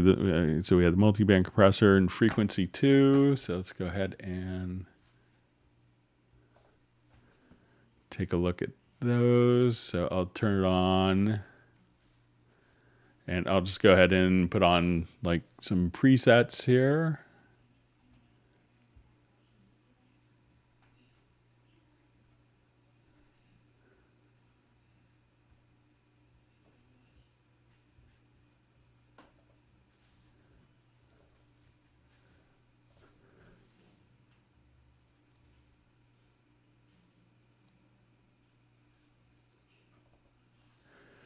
Okay, so now we have these plugins. We're not seeing any signal on the bus, and I'll just go ahead and put in a analyzer. So let's put supervision. So it doesn't look like those plugins are causing any noise, and nothing is registering. And we could do this on the stereo bus. Let's do it on the mix down. So I'll look at it in,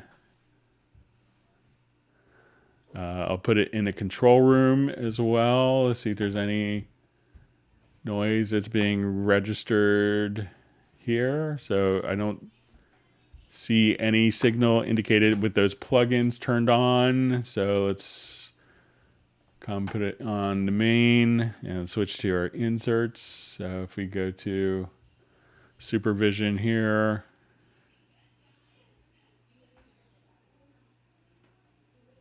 so we just had a little, when we kind of turned the plug-in on, but I think this will fade away.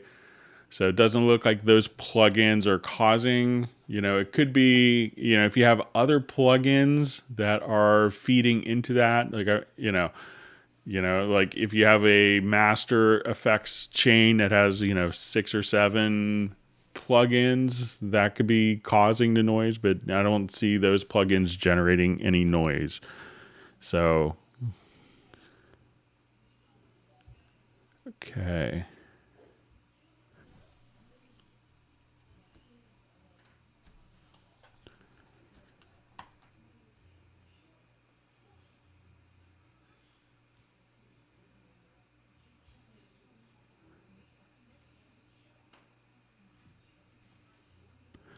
Okay, so question, do you know whether there's some beta version of Cubase usable on Mac with M1 processor? So I'm not sure what the current status is. I've seen some people that are running it under Rosetta, but it's, ideally, they're working on it, but, but it's a big undertaking. It's a big project to work on for a whole new processor. So, so I'm not sure when we'll expect. I'll see if I can get some more information. I may not get it until, because of holidays coming up.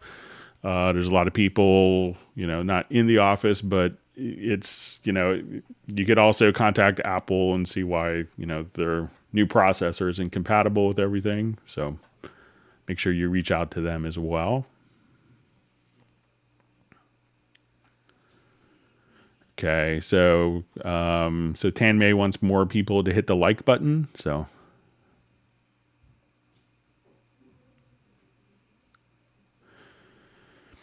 okay, so I just see question about supervision, which I like. It is a bit cumbersome to get the meters in horizontal position. No switch. In my opinion, I only can do it by resizing. So, when you're doing this, it's not necessarily that it is, each one could be kind of, slightly different in how it's doing. So, you could resize it, but it's really kind of intended, where it's user definable in size, so that, when you're using multiple meters together, that you could kind of pick and choose, their alignment and their size, custom fit. So with, more flexibility can sometimes come more complexity. So, but, it's not, some people would look at a phase scope and they may want it to be more horizontal or more vertical. Some people want their meters, horizontal or vertical. So we don't necessarily assume a particular orientation for you. But once you have it set up, you could also just save a preset, and be able to kind of, go back and forth between it. So it shouldn't be that hard just to kind of work, set up different preset configurations for you and your setup with supervision. So.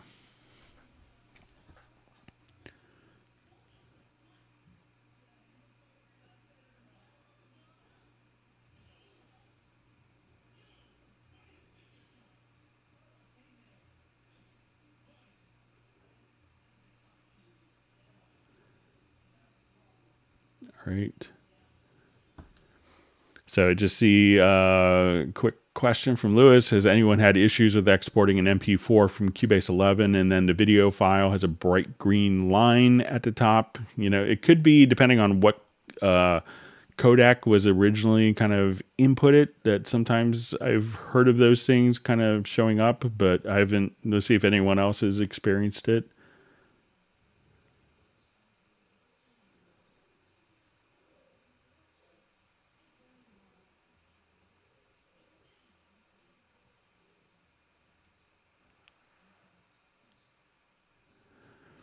All right, so seeing, some different discussion on if Cubase 11 is good with M1 or is it Big Sur. So, Cubase 11 works great with Big Sur. Many plugins and third-party components and audio interface drivers don't. So, there's a lot of other contingencies, but, Cubase is working great on Big Sur. So.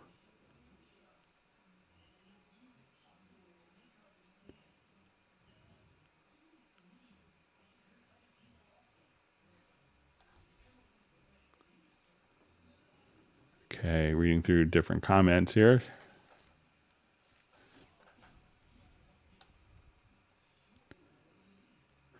So question, does Cubase have Instagram account? I believe that Steinberg does. So you may find it under Steinberg. I don't really do Instagram myself personally, but I know that they have like a Twitter and Instagram, and they've done Instagram campaigns before, as well as like, Facebook and other social media platforms.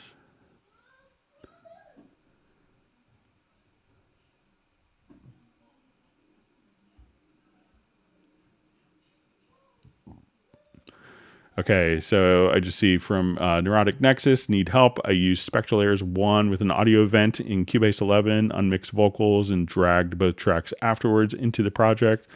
Now I want to remove Spectral Layers from the reference event, but can't. So let's take a look.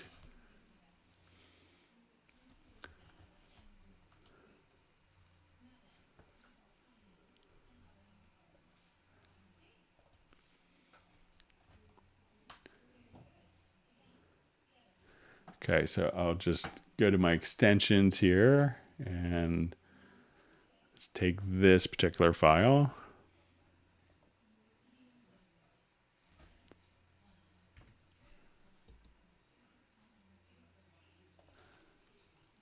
And let me just check my control room.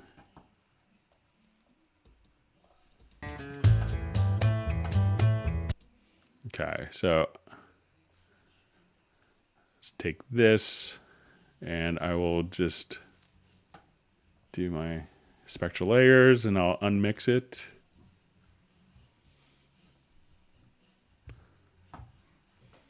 Okay, so let's get to layer and we'll unmix stems. And if you had spectral layers 1 that comes with Cubase 11 or Nuendo 11, you could just unmix the vocals.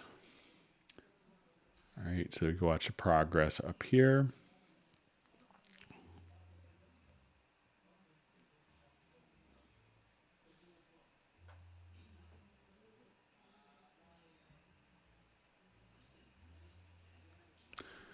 Okay, so if you haven't seen this before, it's pretty voodoo-like. So let's say if we take...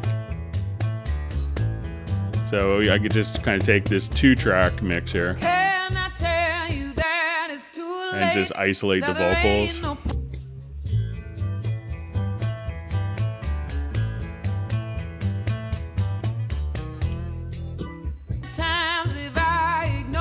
So let's say if I want to drag the vocal file out to the project window. Okay. So now let's say if I just want to come here, let's click on like the original file and just click on remove event.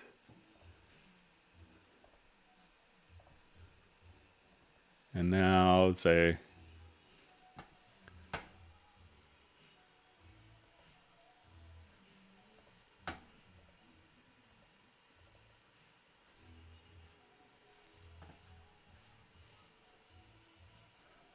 so I think it's usually kind of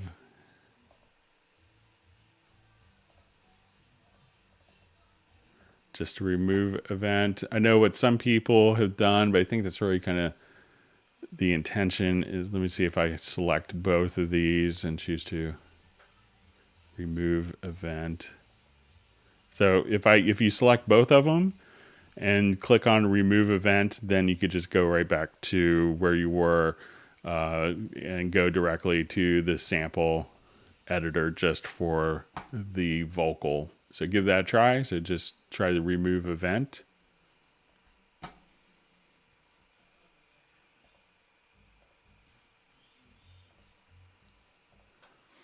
Okay.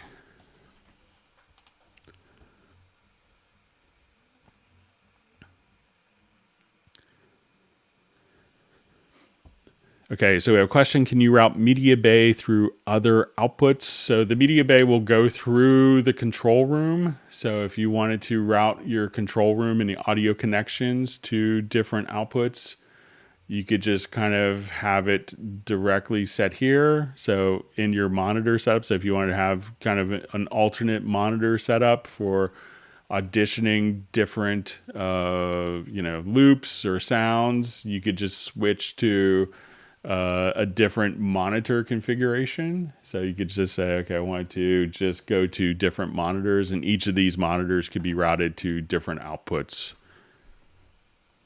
Okay.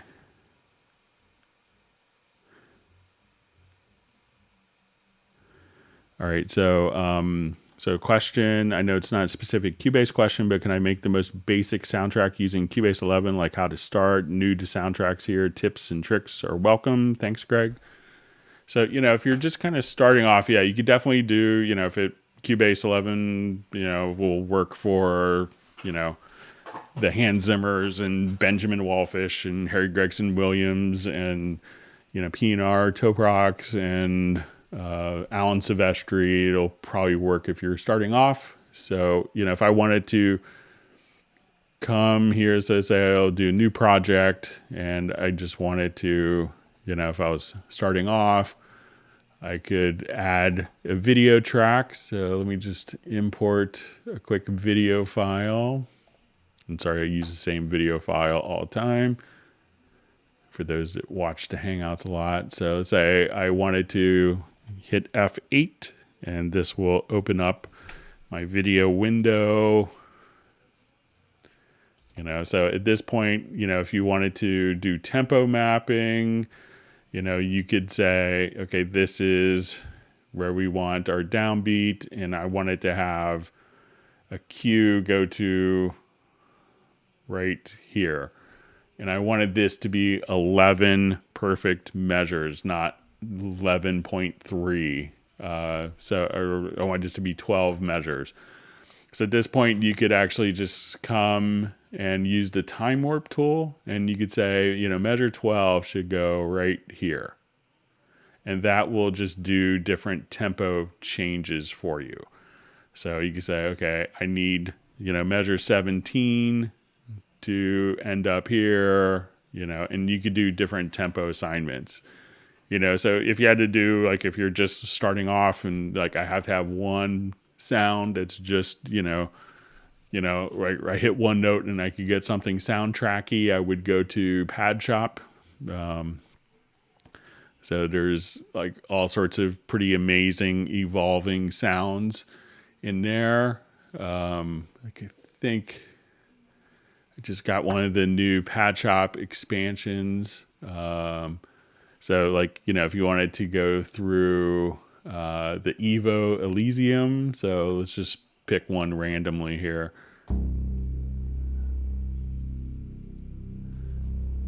You know, so you have these sounds that kind of just evolve.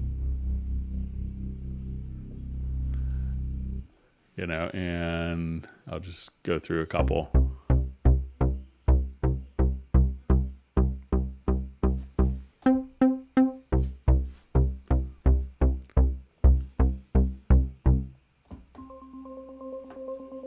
So this is just hitting kind of one note. So let's say, okay, I want to play Film Composer. I'm not a composer at all. And I have tremendous respect for composers, but I'll just come here and just say, okay, I want to take this and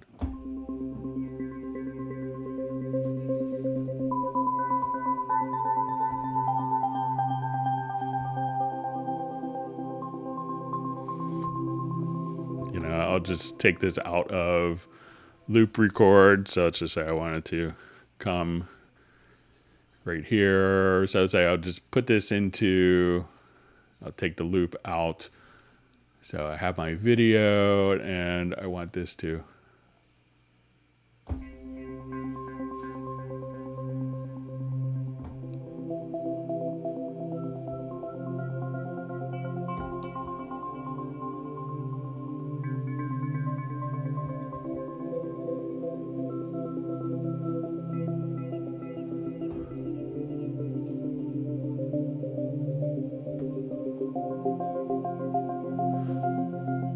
So let's say, okay, that's going to be our little soundtrack. So now I can play back and,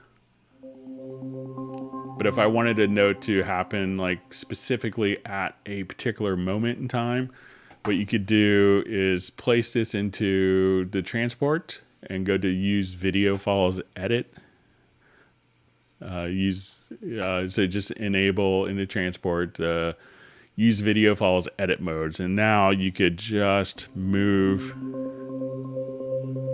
the events, and as you move like a MIDI note here,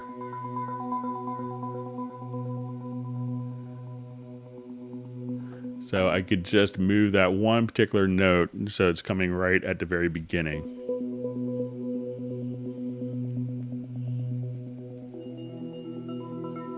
So let's say if I wanted to get this note right at the start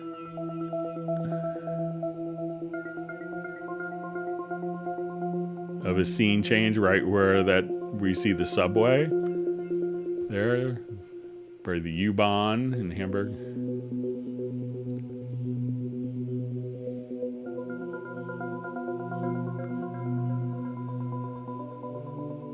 So let's say now this note needs to start right when we switch. So you could just kind of change kind of, you know, the timing of notes to hit different visual cues as well. And depending on like, you know, what the sound does.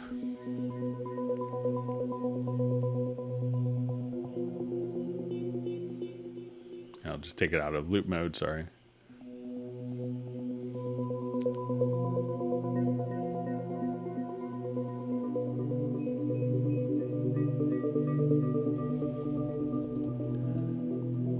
So let's say if I wanted to get like maybe something, so we could have these will change kind of with tempo, but you may want a particular part that doesn't change with tempo. So let's say if I wanted to come over here, let's do just like maybe a quick percussion sound. So I'll go to Iconica and let's just find maybe like quick cymbals.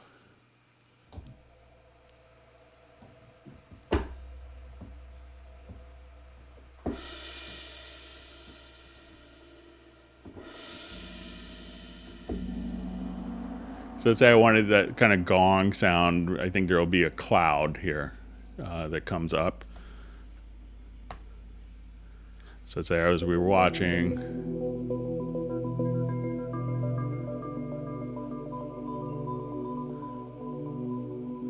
say right where that cloud comes in.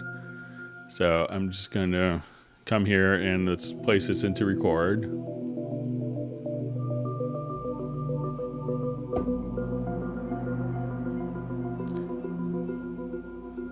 All right, so now what you could do is, so we'll have this like little gong sound come in, and I'm just going to move that. So say,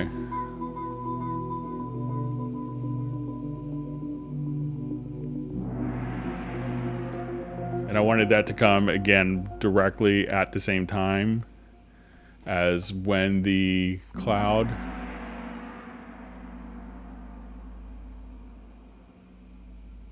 goes in.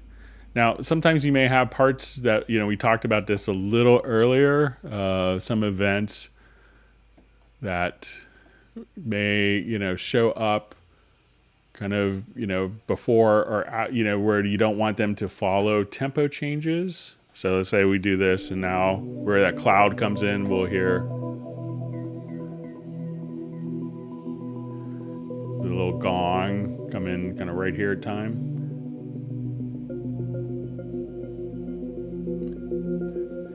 So once we kind of have, those times, if I wanted to now change the tempo,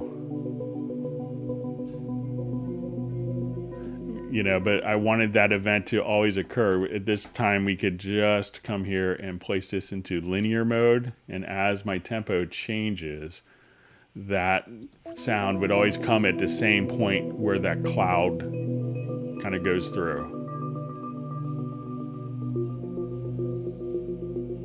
So it's kind of, it may not be probably a little subtle, but you could do stuff like that kind of all day long. So you could do, so Cubase is a wonderful tool for film composition.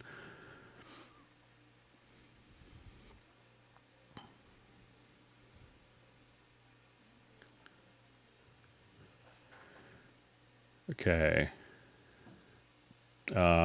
So we have a question. Hi, Greg. How do you prevent a selected sample from playing again when you focus on the track editor and play the track? So let's say, I'll just switch to more of a musical example here.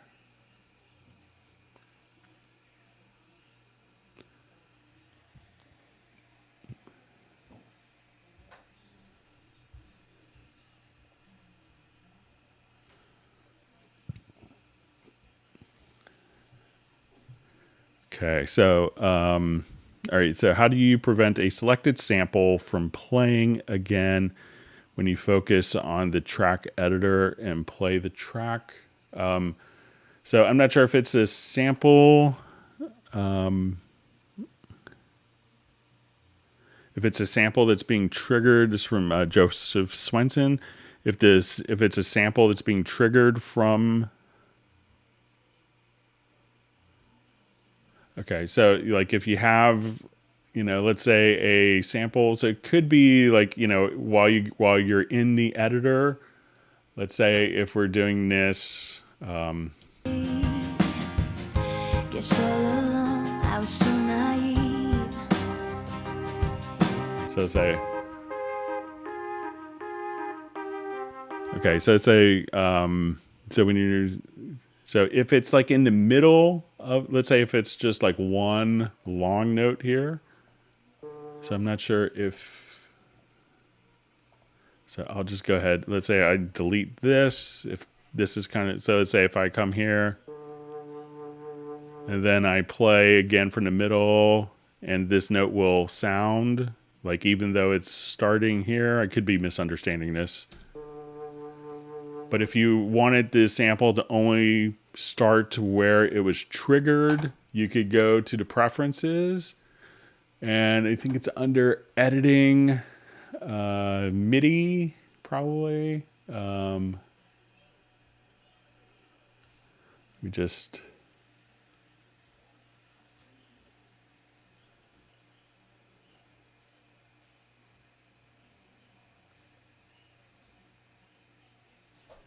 So there is a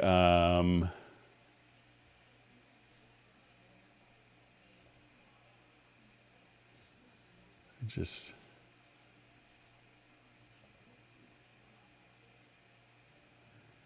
where it will basically just kind of look for like for MIDI playback, where it will go back and re-trigger the notes. Just blanking where this is right now. Let me just...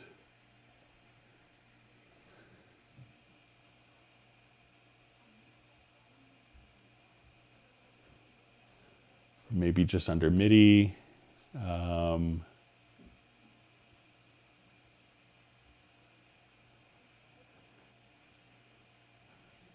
So, it could be like just the reset, chase events there. This is what I was thinking of. So under MIDI, chase events, notes. So I'm not sure if it's a sample that's being triggered from a note message, like a MIDI note message, or just an audio file. So if you could let me know, Joseph, that would let me know. So let's see. Hi, I know it's a weird question, but how to sound like Hans Zimmer? So there's probably millions of people trying to figure that out. I can tell you that Hans is incredibly dedicated, and he works really, really hard at what he does to do something. His effort is a small reflection. He puts a tremendous amount of effort into his work, and he's incredibly dedicated to that, and kind of has the highest standards. So that helps. But he's always thinking about.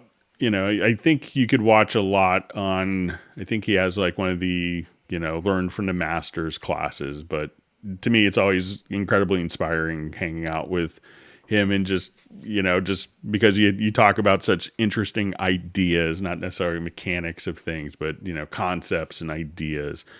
But he's gifted. He's incredibly gifted, and one of the great composers of all time.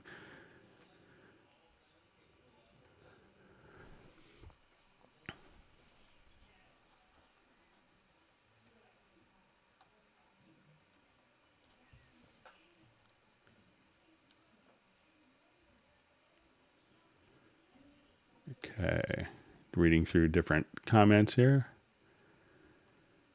And also, Michael Team says, Hans has huge amount of tracks in the 700s. So, probably the biggest template that I've seen, it might be Danny Lux. I think he's at like 4,000 plus tracks for his template. Tom Holkenberg, Junkie XL. I think last time I was at his studio, he was about 3,200 or so. So they have a lot of tools in their arsenal. But they, all those guys spend a lot of time, very dedicated to, finding the right sounds and organizing their workflow. Okay.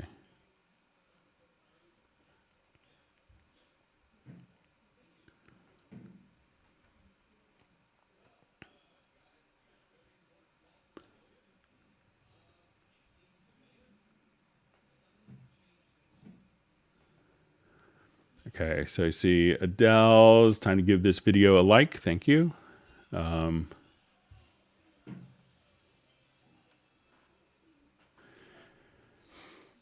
So just seeing a comment from Gareth. So composer can have various orchestral synth sections saved as a single preset in the track preset pane. So a lot of the composers will, and this is probably more of the hand school, where he will have like, huge templates. So all of his sounds that he knows that he thinks he can use are kind of organized. And I think he has kind of like his orchestral part that's pretty constant from project to project. That'll be like his writing orchestra. And then he will often kind of build fresh sounds for each project as well. So they may just kind of tackle project and do sound design and come up with new, unique sounds, but be able to access those sounds in case there's a sequel. Where it's like, remember this particular sound you did in Sherlock Holmes, the first one, do this, I want something like that for the second one. So, but I think, often they may kind of start with for each film project, they try to do kind of fresh, unique sounds as well. So, but, templates are composers, best friends. And some composers, really live and die by their templates. And, speaking with Alan Silvestri recently, and he just has everything, he has different parts saved as track archives, and he'll just import a track archive when he needs a particular instrument. And he has his track archives very well organized. So, all right.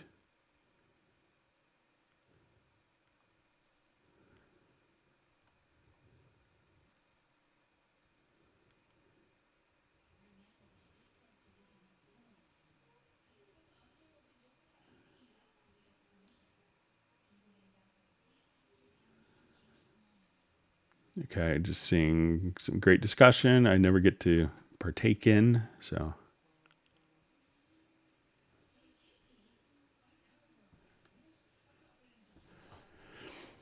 Okay, so from Dr. DNA, I just started Cubase. Please explain the left panel completely. Request briefly. All right, so the left panel is kind of the inspector. So this could have different parameters depending upon which, if you're on MIDI tracks or audio tracks or instrument tracks. So for audio tracks, the top one is going to be kind of the, often the one it's defaultly open. So here we could set the level, panning, you could shift tracks, you could set your input output, you could arm, mute solo, read write, enable automatic crossfades, show lanes. So kind of all these different functions. You could have many of these functions here if you go to your track control settings. You could have multiple track versions, and we could think of these as like, okay, I had alternate takes. You could save track versions. This will be how the particular tracks work with the chord, how it interacts with the chord tracks. You could set for an audio track, the equalizer, so you could boost or cut frequencies. You could add different plugins that are dedicated for inserts that are going to be dedicated to a particular channel. And you have this green line indicates whether it's pre or post fader for the processing. So you could have send effects if you want to send this to more reverb or to a group. You could have the fader. So you could have like your faders for automation, panning, and again, a lot of the different parameters. And if you hold down like Alt, so once you're here, you could say, I want to take this, and let's hold down Control or Command. So let's say if I have this open, and I want to open up the fader as well. So let me just select it. I think it's going to be Control or Command, and you could have multiple parameters open. So, but they'll kind of tuck away. You could now come over here. Okay, you could have notes on each track. You could have your channel strip settings. You could have Q sends for headphone mixes, quick control. So, we could do that. Now, if it's for like a virtual instrument channel, and, if you wanted to hide more of these, you could right click and just choose to check or uncheck.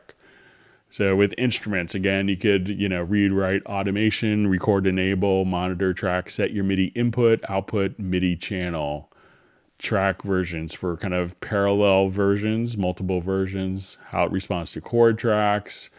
You could also get into, for the particular instrument itself. So if you want to get into its audio characteristics, if it's a VST instrument, you could do that. And then you'll have its audio inserts, sends, as well as fader for the audio characteristics. You could have expression maps to be able to switch between different articulations. You could have different MIDI effects like arpeggiators that could generate MIDI data. You could have MIDI modifiers. So if you want to transpose, increase, decrease velocity, or randomize different functions. If you wanted to have MIDI send, so if you want to do an arpeggiator from this track, but send the arpeggiator to a different sound source, the MIDI sends will do that. You could have the MIDI fader. So if you wanted to write MIDI CC7, you could do that. Plus quick controls to control different elements within the selected instrument. So that's kind of a quick overview of some of the inspector panes for audio and MIDI tracks.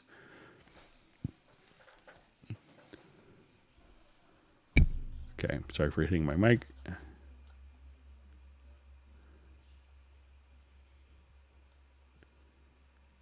Okay.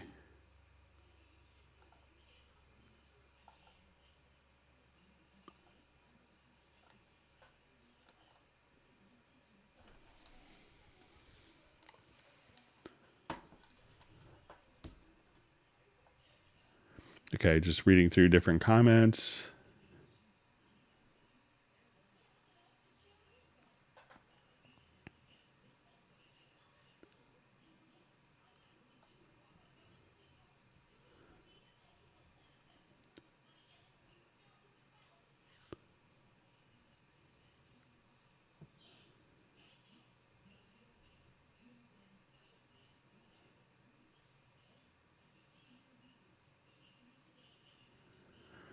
Okay, so just see a comment, maybe an amazing idea for electronic producers could be a add-on Cubase for Max 4 Live plugins. They do amazing plugins. So, okay, so see Ambient Dave, I got 4 thumbs up for the Hangout so far. So hopefully we'll be able to keep that up for Dave. Glad to have you back on the Hangouts. We missed you while you're gone. Okay. Okay. So Gareth is looking for a quick survey of who uses the drum editor regularly.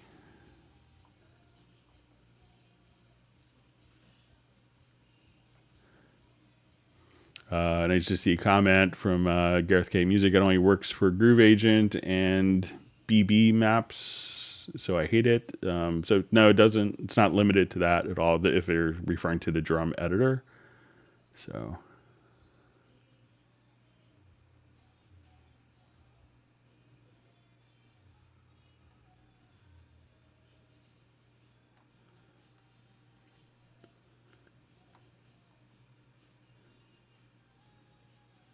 Okay.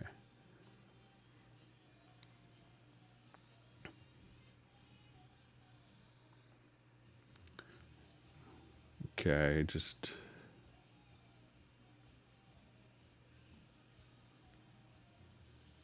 Okay, so I just wanted to check something Gareth had, or Joseph had mentioned about. So let's say if I wanted to do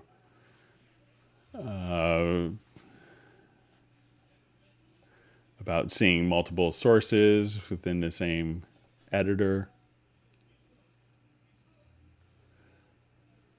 So let me see if I'll try a suggestion here.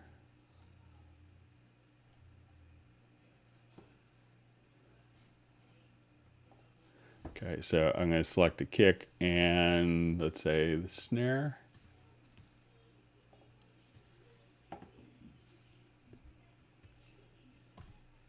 Okay, so yeah, so thank you, Joseph, for that. So if we wanted to, so for people who want to do this early, so if we selected both of them and then enter the editor, you could now see kind of the kick and snare against each other for editing purposes. So, and we could see, and you could pick which one that you're actually kind of editing. So if you want to edit multiple parts against each other. So thanks for the brain cramp reminder, Joseph. All right.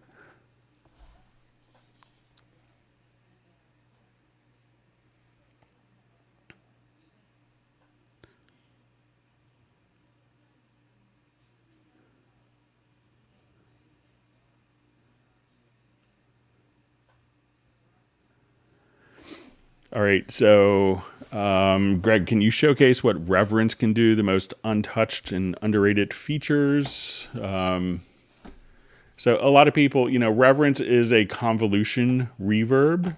So let's come over here. And so a lot of people use this for soundtrack work and kind of orchestral stuff, just because...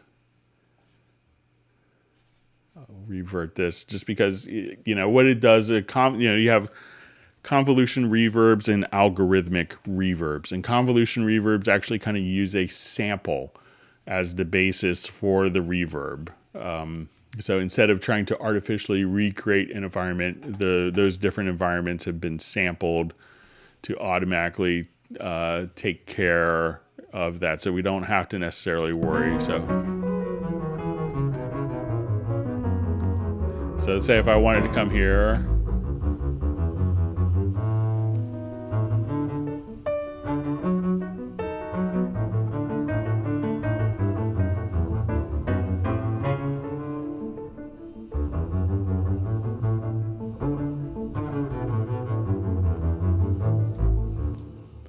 so you can get like really, really accurate parts for strings or different studios. So a lot of people think of this as being like for natural acoustic spaces, but you could actually, look at kind of the spectrogram and the information for this. So some things that a lot of people miss is that there are, I think this came in 10 or 10.5. There's some really pretty stunning plates in here as well.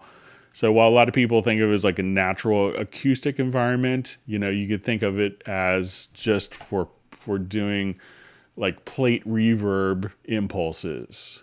So let's say if we wanted also to do it on a particular track, another thing that Reverence can do that a lot of people underutilize, let's say if I wanted to come to a drum track here, so let's just go ahead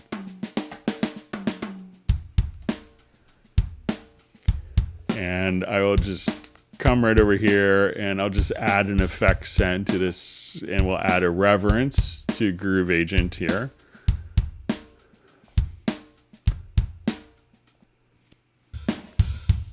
So let's go ahead and just kind of browse through some of the plates,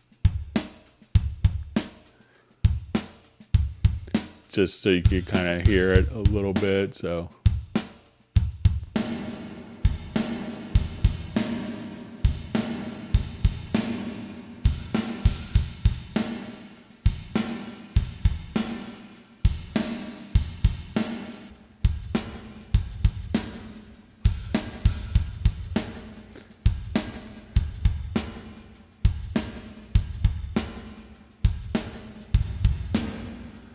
but let's say if I now want to do this, you could also just click on reverse.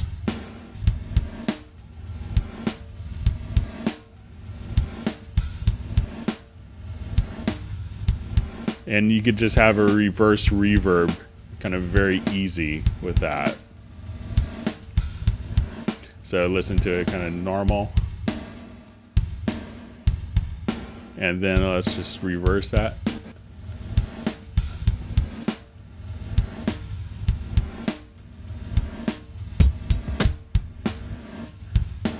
So, a lot of people underutilize, I see people like, oh, I'm going to print the reverb to its own, to its own track, and then, do all sorts of like really crazy routing and then reverse it and try to do that when you could actually just click on reverse right here inside of Reverence.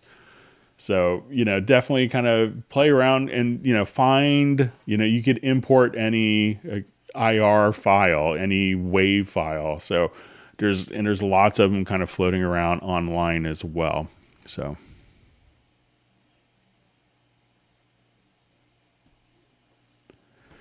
okay. Yeah, so I see Gareth is also mentioning some of the classic vintage reverbs that are sampled. Okay.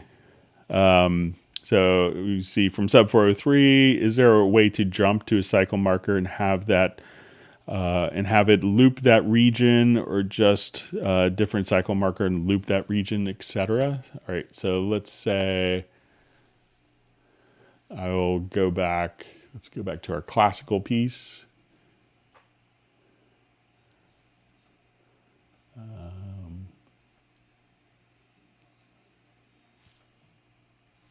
Maybe I closed it, but all right, so here we are. So let's say if I wanted to set up different markers. So let's say we will create different cycle markers here.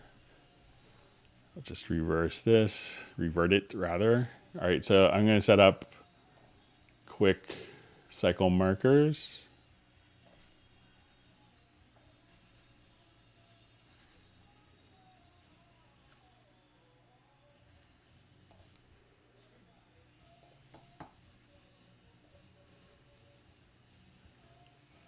Okay, so I'll just put in some different cycle markers like so.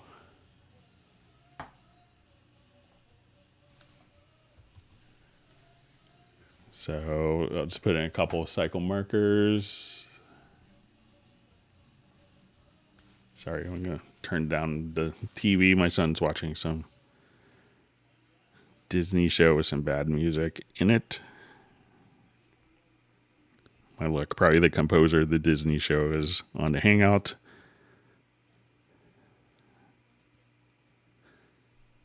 All right, let's see if I can get the volume turned down remotely here. All right, so let's put a couple of cycle markers in. So if we have just a track that's dedicated to cycle markers, let's say if I have this selected and then hit N,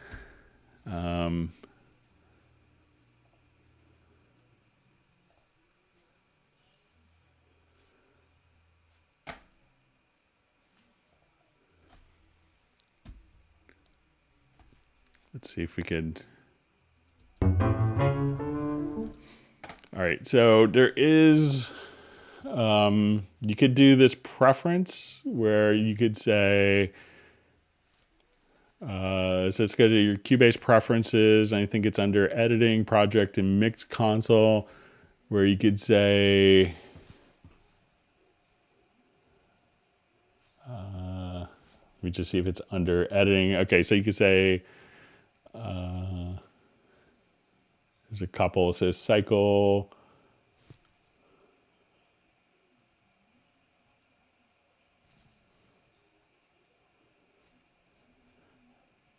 Okay, so let's say if we auto select events under cursor. Okay, so if you do that,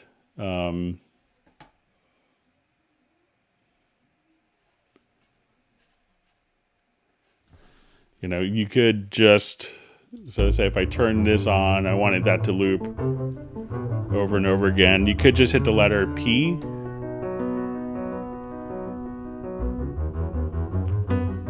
And I'll just put it into like a loop here.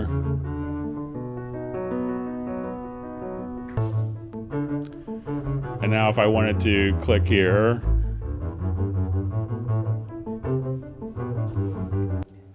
so you could just hit the letter P again and that will cycle. You know, you could also have one other thing that you could do if you're not wanting to use cycle markers with that. So if you select the cycle marker, you could then hit the letter P. But if you want to use like the range selection tool, so I'm not sure in Sub 403 if it's everything is already kind of done in cycle markers or you just wanted to quickly, so where you can say cycle follows range selection.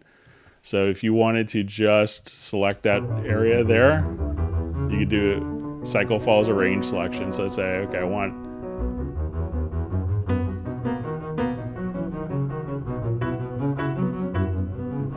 let's say just that part, and that will loop. And if I wanted to go here and just hit 1, same time I select a range with the range selection tool, that'll just put the left and right markers just around that and cycle just that without having to define a cycle marker. Or you could just select that and hit the letter P. And that will automatically cycle around if you have a defined cycle marker already. So give that a try.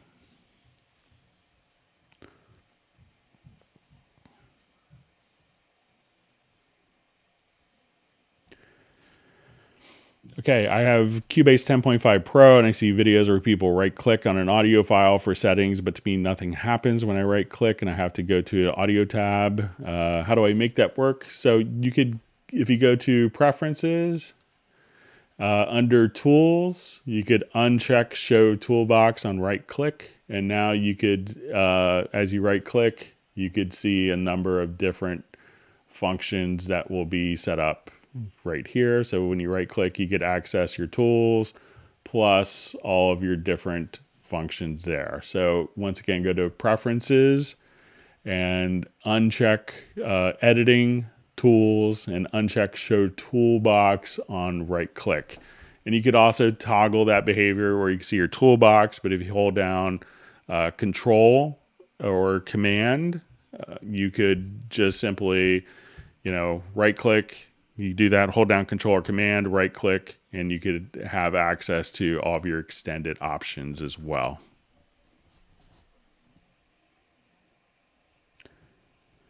Okay, so I see Pablo wants more vintage IR for reverence. So make sure you've used everyone that's in there already. So a lot of people missed the plates that were done. And some of the plates may not be named EMT 140, but may sound mysteriously like them.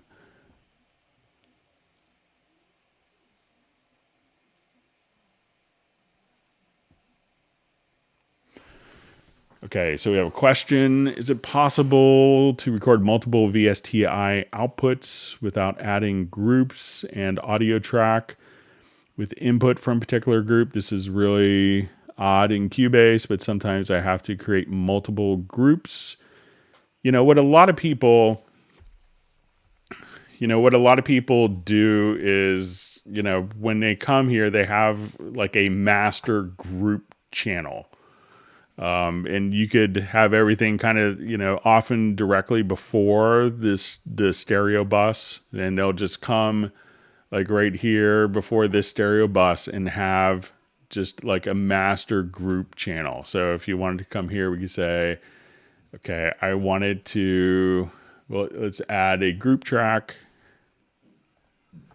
And we could just call this, excuse me. All right, so let's just call this a record bus. And and you could have, all your other tracks going to, let's say different groups here. So let's say we have this. These are going to, a group channel. Let's say you have your virtual instruments, but then really all you have to do is take, all of the instruments at one time. And, you could go into even Ascend and just say, okay, I want to take all of these tracks, hold down Alt or Option plus Shift, and let's send them all to the record bus. And then once you have that group kind of set up, just add an audio track and you could send that output from the record bus. So a lot of people I know will have kind of a record bus set up so that they could print, so they don't have to do it, every single time. And instead of doing it on the main output, just do it through sends here. And you could do that pretty quickly. But you could also just, there's a couple ways to skin the cat per se. If you have many virtual instruments, you could select your virtual instruments tracks and just do, just come over here and go to your edit menu and do a render in place and choose to mix down. So you can say, okay, I want to take all these and mix it down to one stereo file. You could do that and you could remove, mute, disable, once you have, those tracks selected. So, or you could choose to export audio mix down. So let's come here and you could take all of your virtual instruments and do your export audio mix down and have your virtual instruments all rendered down to one stereo file if you wanted to as well. So different things that you could do. So you could say, I only wanted to take, my different tracks here. I could, solo mute them, whatever you need to. So there's several different ways to get it done.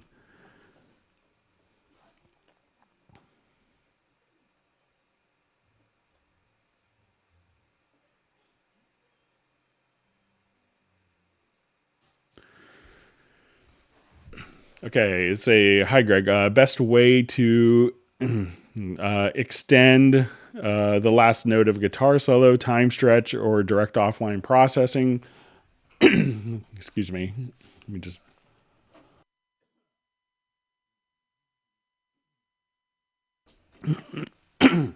Sorry. Throat's a little dry today. So, when you do a direct offline processing, it's going to be kind of the same thing. Let's see. I think I have a solo. Let's see if it needs to be extended in this project. A lot of people will put a delay on it. That's kind of an old trick, pre-DAW days. But let's say, I think this is maybe our guitar solo here.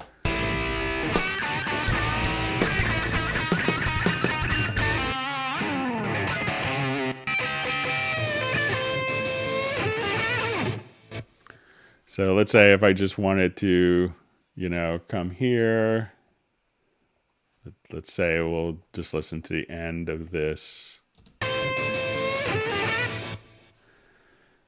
So if you wanted to, just kind of cut here, it's probably not the best example for that, but you could just, come right here and just say sizing applies time stretch. Just to the very last note and just kind of drag that out.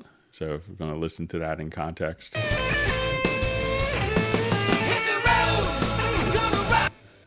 So you could do stuff like that, but you could time stretch it, or whether you do it on a project window or doing it in direct offline processing. If I wanted to take that and just put a delay on it, I could just go to my plugins here, say, okay, let's just put a mono delay on it. So I'll just do a new version and let's make it like.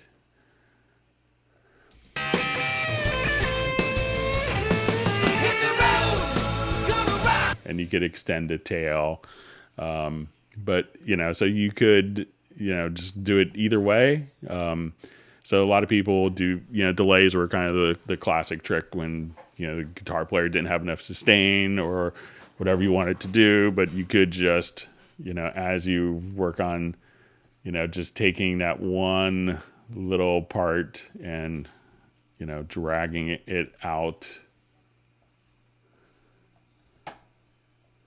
And if it's just one particular note, you could just kind of resize the event.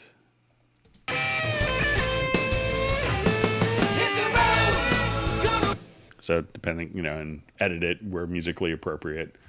So, but either way, if you do that, you can get, different,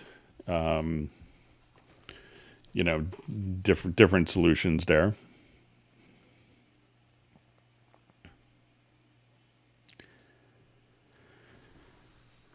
Okay, so say, hi Greg, can I change edits without changing edited other material? In other words, is there a way to lock all edits except the one I want to change? Move, thank you. So it depends on, if it's going to be, if you're doing like edits for like, cutting and, performing kind of different edits here, where it's like, okay, I moved, this, and I'm, wanted to switch these around and, do stuff like that. And, this will all be in your undo history. So you could do that. And if we wanted to, just come here, so that's going to be kind of global. But if you do edits, like in the form of processing through the direct offline process history, like where we're just at by opening up by, hitting F7, and you wanted to, apply, like plugins and processes, and let's say, I just wanted to, fade out. I wanted to time stretch, so at this point we could just say, once we have done this, let's say, okay, I need this to be, time stretched. So if you've done kind of your processing here, you can say, oh, I just want to get rid of the fade out. I could remove that independently for my offline processes at any time. But there isn't a way, so we could lock these in if you wanted to. But if it's going to be like more like project window editing of moving and slipping events, there's no way to really just kind of isolate that particular one. So you could do it linearly.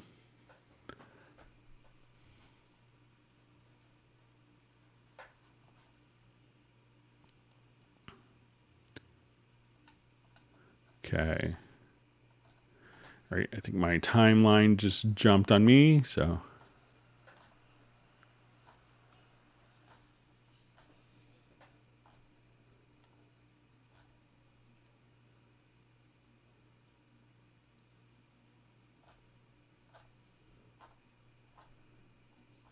All right, so I may have lost some questions. I'm just kind of rolling back.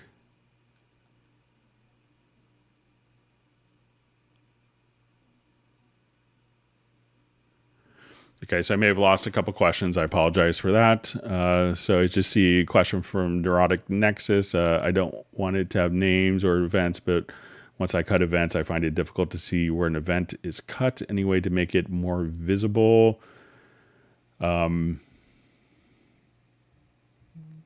Okay, so let's say if we have like this guitar solo here, and if we've cut, the event. So you could see the name kind of indicated during the cut. Okay, so let's say have names. I don't want it to have names on events, but now once I cut events, I find it difficult to see where an event is cut. Any way to make it more visible? So let me just turn off snap because we may get it kind of mixed up with the grid. So, sometimes they try, like, as you look at it here, you could see kind of where the edits are, by this little white line. Sometimes, it could be, there's always kind of a fine line of, like, as you hover over something that it may reveal more information.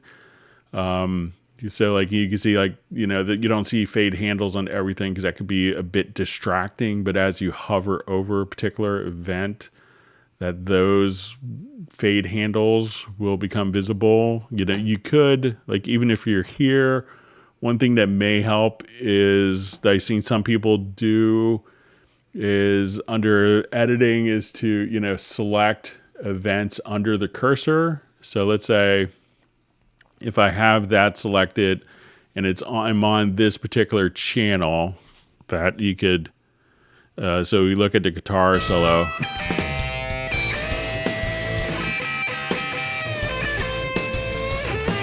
Hit the road! So you could have, and as the cursor is over an event, you see it turns, it's selected.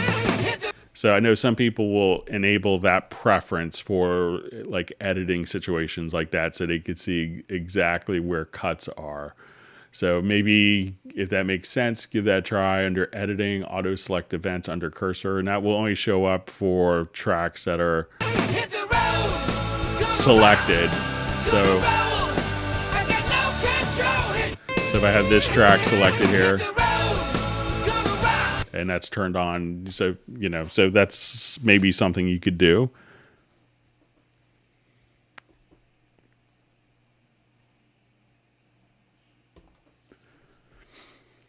Okay, so how to set expression map for Halion 6 Iconica ensembles. I cannot see it, set it in Inspector. So let's go ahead and take a quick look.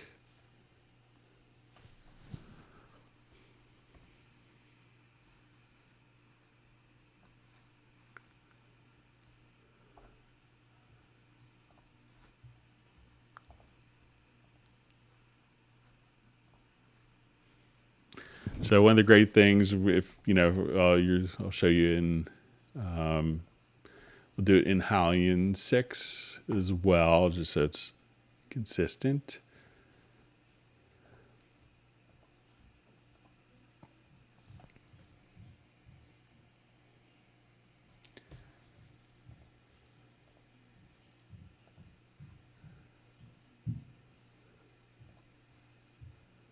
Okay, so let's say we'll do our brass full ensemble here. And now. All right, so we have a couple of articulations here.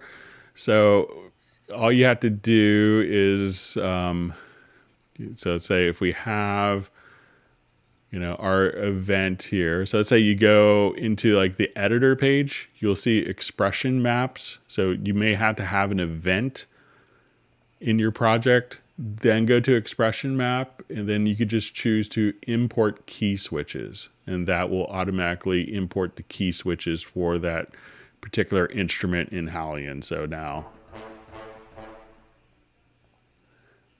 So that's all you have to do. So make sure that, you may have to have an actual event selected, so it's not track based, but it's going to be on the part based to trigger the editor. So when I come right over here, I double click, we'll see the parameter, the inspector change, and go to expression map and just choose to import key switches. And if it's in Hallian and all the Iconica, that's one of the beautiful things. It just automatically generates those expression maps for you.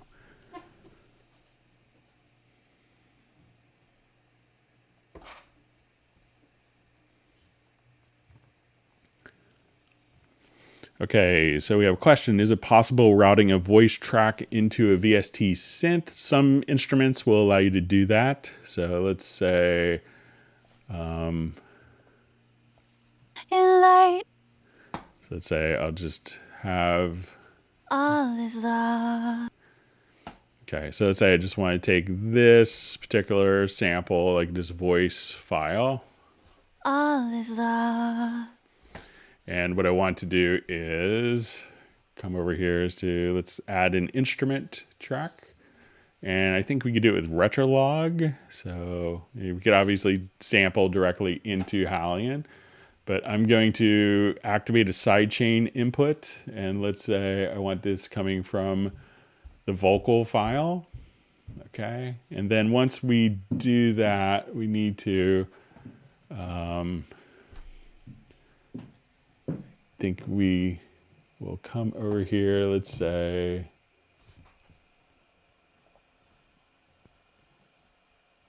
haven't done this in a long time, but let me just run it through like a synth sound. So let's say we'll take our oscillators down.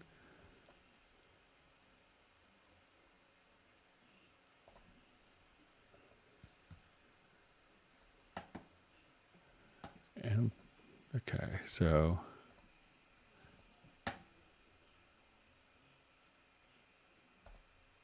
now I had the side chaining in, then I could take the input here of this particular instrument. And so let's just put this on. All is love. And at this point you could run it through the different filters.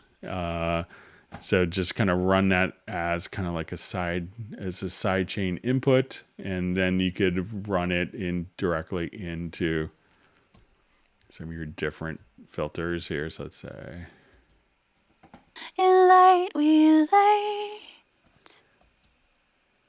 And trying to remember, there's like one other parameter to set up here.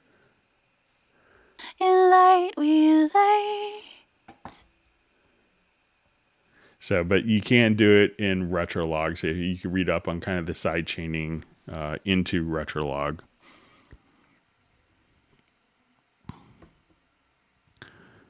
So we have a question. Can I use a 12 plus year old VSTI plugin in Cubase 11? Certainly, as long as it's, as long as it's 64-bit. If it's 32-bit, if it's a 32-bit plugin, you may have to run something like JBridge.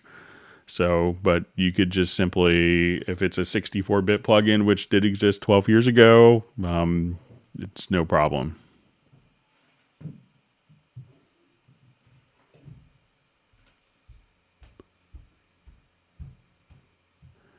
Seeing from JVI wishes that there's kind of like a real-time MIDI bus for instead of the 4 sends. So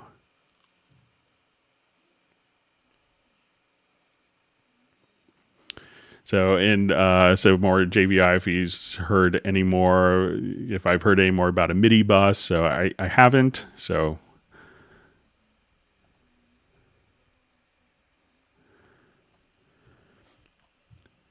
okay, so I just see, why can't I hear my chords when I swipe select them?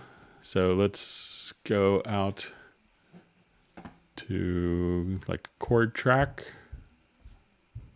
So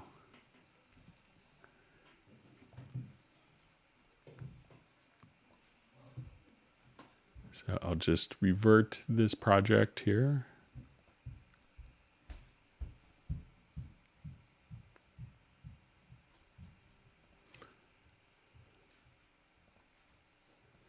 Okay, so let's say if I'm just, I think we'll get rid of our flat fifth chord. All right, so let's say I just do.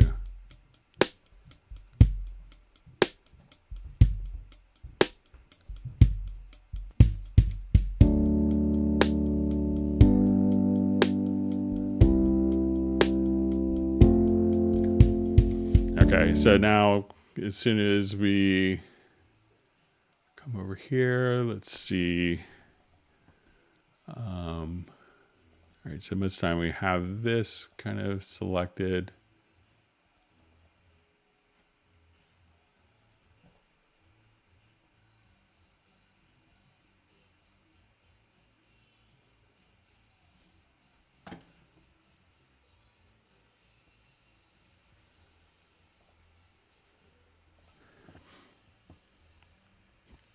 Okay, so just.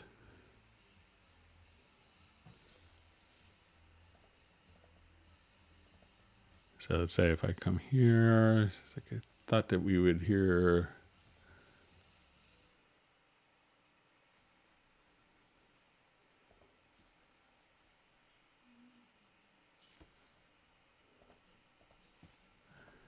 I thought maybe we could hear here, or maybe it's the chord pads that I was thinking of. So it's.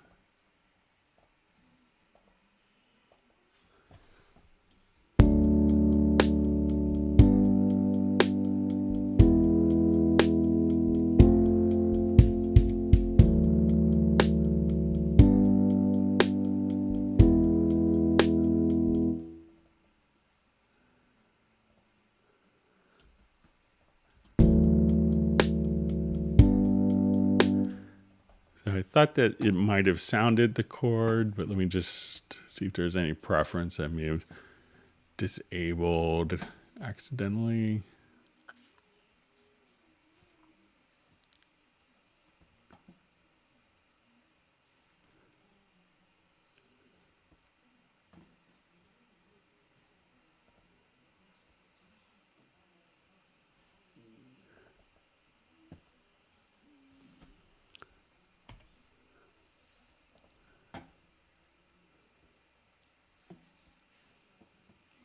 All right, so nothing. So I thought that maybe when you clicked here that it could play the chords on this selected track, but let me just try.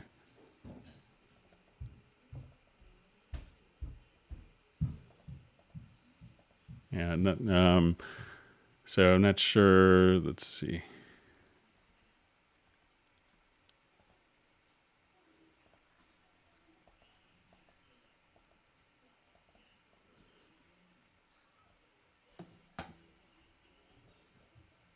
Let me just check one our preference real quick. See if I out clevered myself in it. So I could do some more research on that, Tanmay.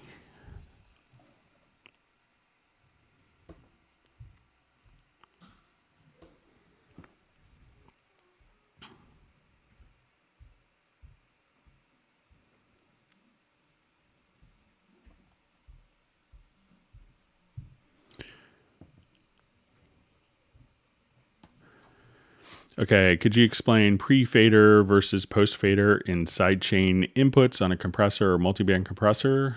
Thanks. So let's go ahead and go to like a quick sidechain scenario that we have.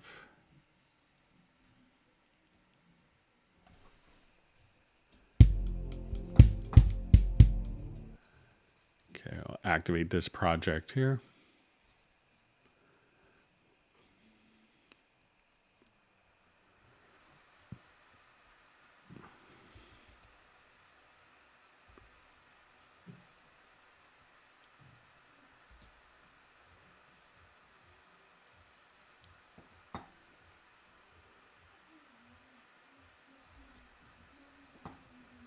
All right, let me just revert this quickly.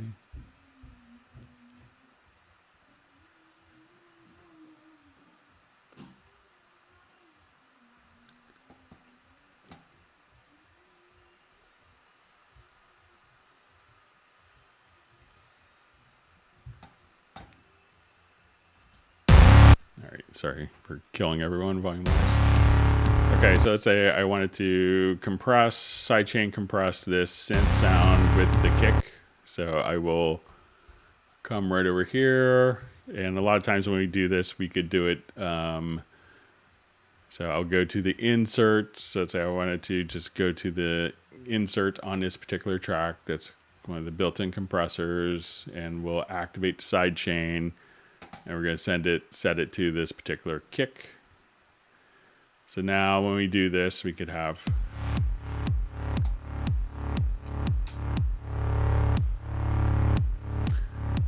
so now when I go to the kick, we could see that this is going to just put this into quick. And when we go to the send here, you could choose whether this is going to be pre-fader or post-fader. So right now it's post-fader. So if it's going to be set to pre-fader, when I adjust the fader here, it's still going to send the sidechain info before it's not going to be affected by the gain structure of the meter.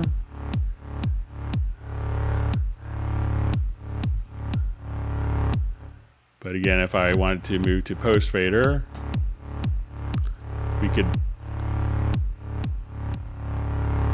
you'll have less of the side chain based on the level.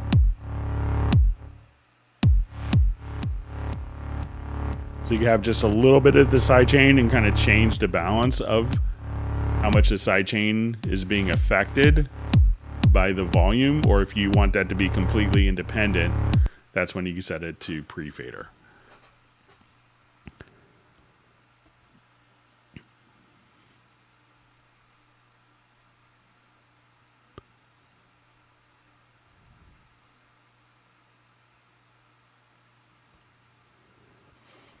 All right, so we see MIDI mills. I ain't used Cubase since Nuendo days. All right.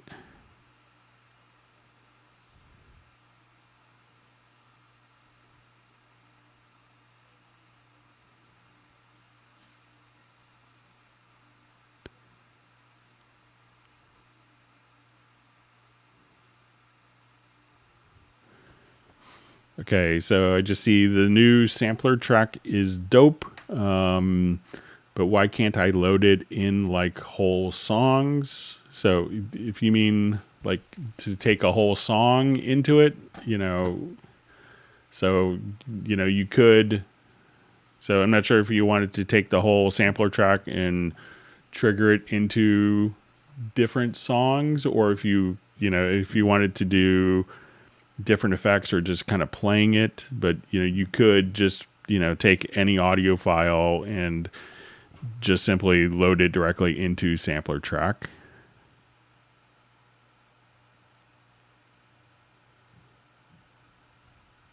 I just see a comment from Tim Weinheimer. I think the Steinberg CC 121 is in stock at the Guitar Center site. I saw it there. So Okay.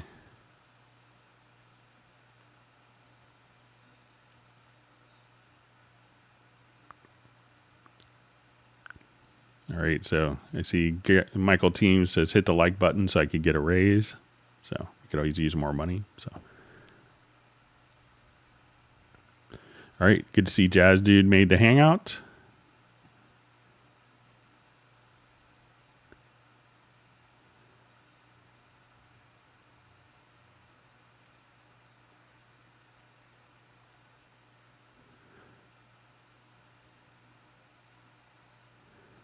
Okay, so we have a question: how to apply the track names to events of a track. I renamed my track. But events stay still with the old name. I try to rename via info line. It says it can't rename file. So let's say if I come here, all right, so let's say I have this is called J51. So I think it's a preference. So let's go to editing. I think it's,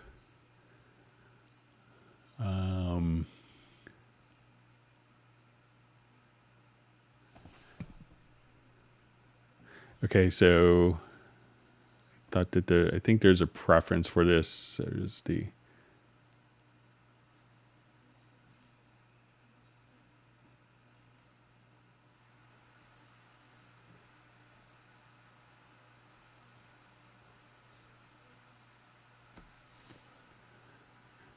there's like a track names gets, let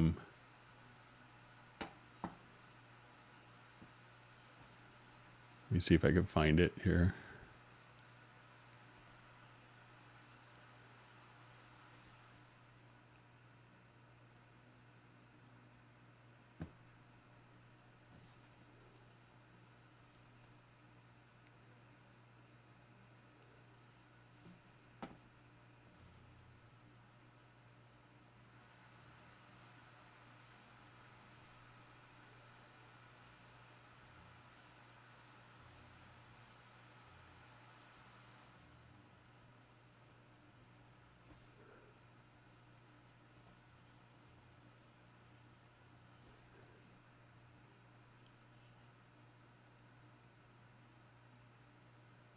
Just looking for this. But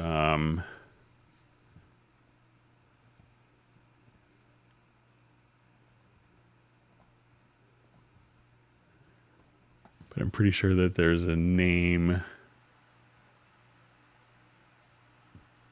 or there's a preference for this.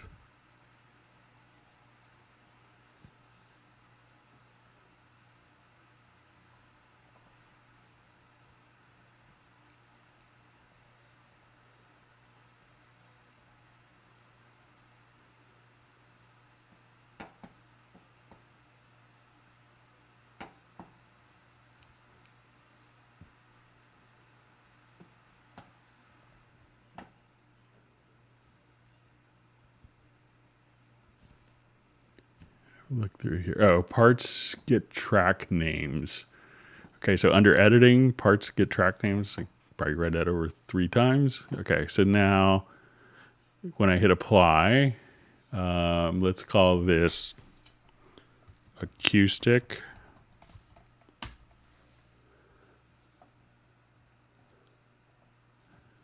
So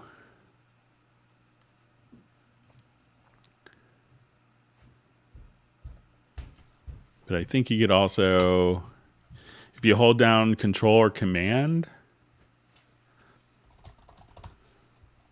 and then hit Enter, that will automatically rename it as well. So if I wanted to change the name of this to December 18th, hit Control or Command and then Enter, that will rename the parts as well. So, but check out that preference. Under editing, parts get track names. That may be like as they're recorded, but you could play around with that.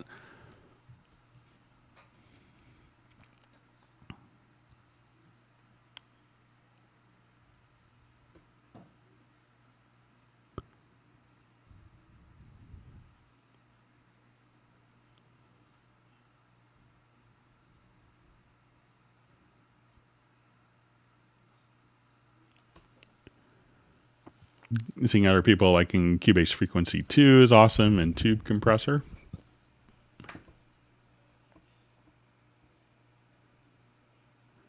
Okay, so Tim Weinheimer just checked, and the CC121 is not in stock at Guitar Center.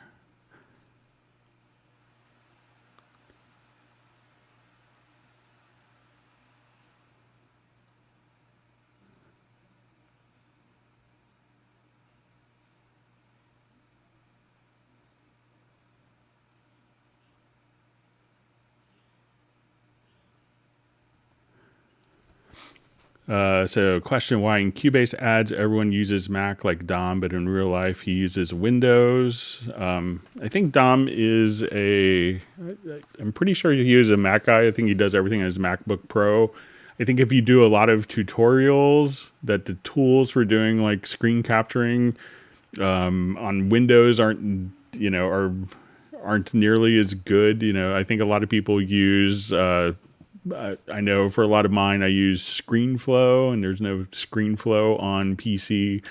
And being able to record like the audio from the computer, capture that with your voice at the same time on PC using something like Camtasia is a bit nightmarish. So that's why we may see, I personally run everything in my studio on Windows, so I'm more of a Windows guy, definitely. I mean, I have an Android phone and Windows, and very happy with it. So, but it's whatever platform you want to use is good.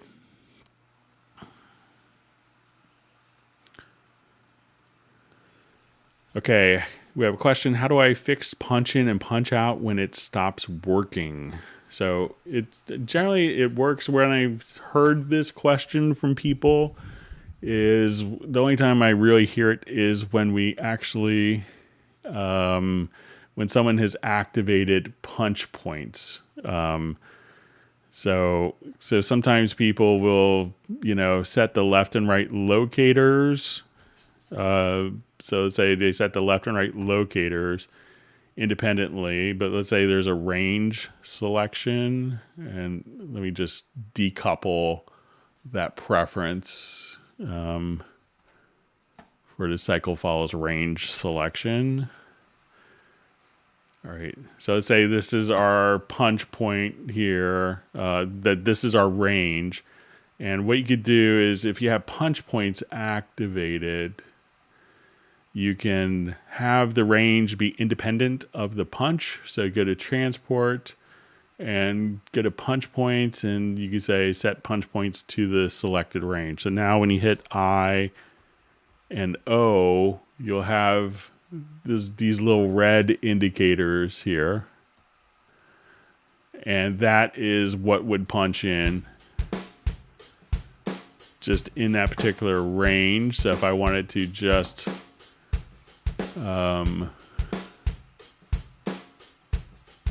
punch in on a particular track here, I could say, okay, let's just take all of these and I'll just punch the whole folder.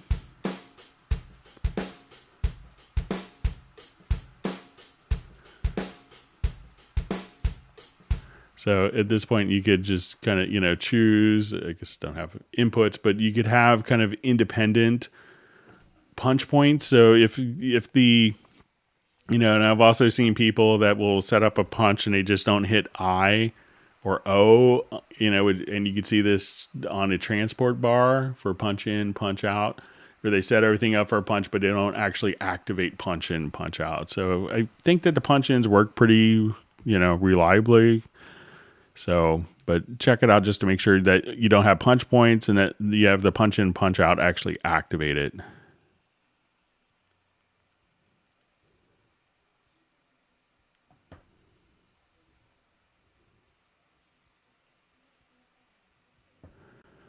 Okay, so we see from Oren Bynum. Good to see you, Oren. Hi, Greg. Please explain how we can go straight to particular topics that were discussed in past Hangouts. So Jan, who's on the Hangout today, he created a site called cubaseindex.com. And there you could actually just search, and that will kind of go through all the indexes for all the Hangouts. So it's a wonderful thing that Jan has done for the Cubase community. So thank Jan, give him kudos.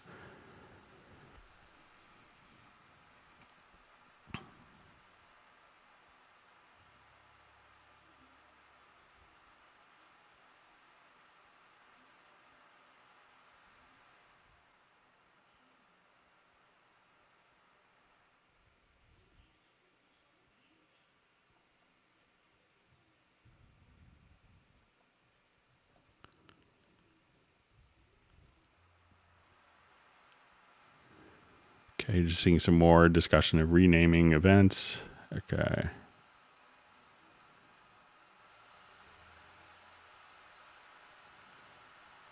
So I think we covered that.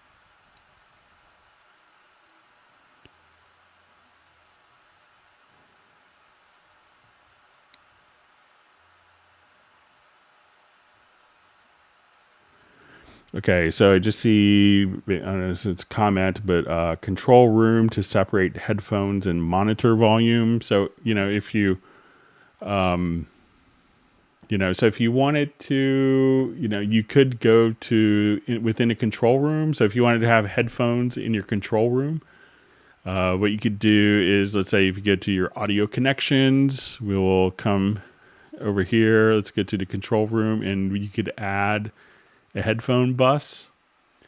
So when you go to the headphone bus, this could be connected to, separate outputs.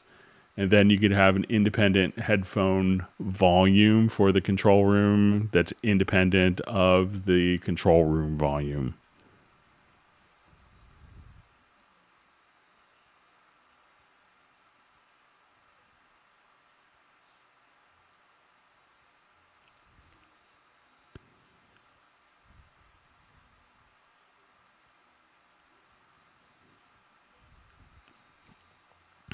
Okay. Just reading through more comments and questions.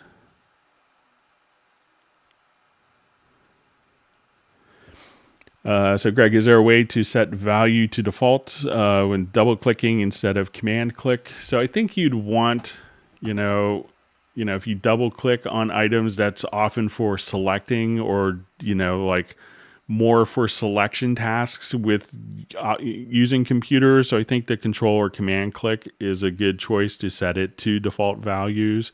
So, if you, so imagine just, like you may want to double click on, various parameters to select them to enter in values here. So let's say on the info line, you may want to, just enter in particular values to default. So let's say if I select this, I may want to enter in the value here by double clicking, but I may not want to actually have it go to the default. But double clicking often allows you to select the event and to double click to enter in a value, just as kind of a user interface and how software works. So I think that the command or control click makes sense for that.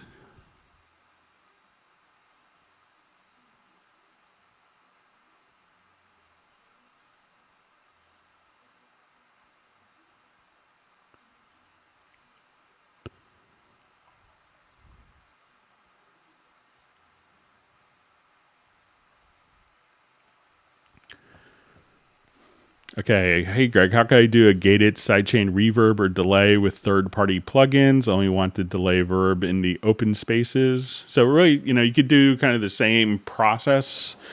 So let's give it a shot. I haven't done this in a long time, but let me just go to track with some vocals in it.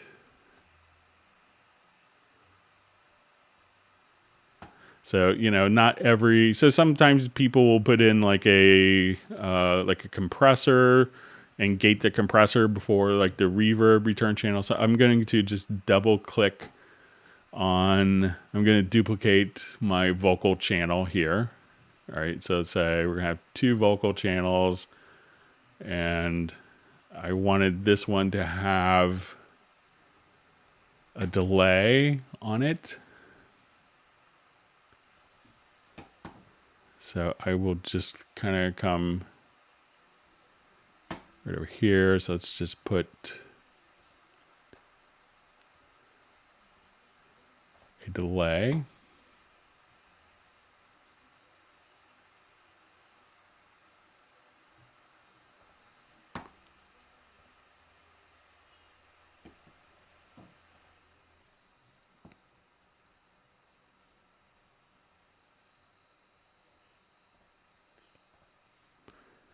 Okay, and I'm going to activate the side chain from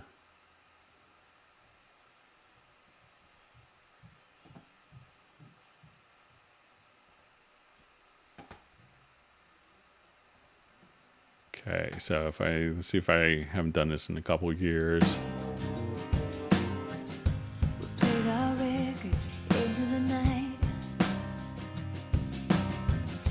I turn it up, you wouldn't mind. I turn it up until that was okay. So anytime that there's That was okay. anytime that there's space in the original vocal, so we just kind of duplicated this, and if the third-party delay plugin has sidechain capability, you could do this. So when we do this, let's just listen to the vocal.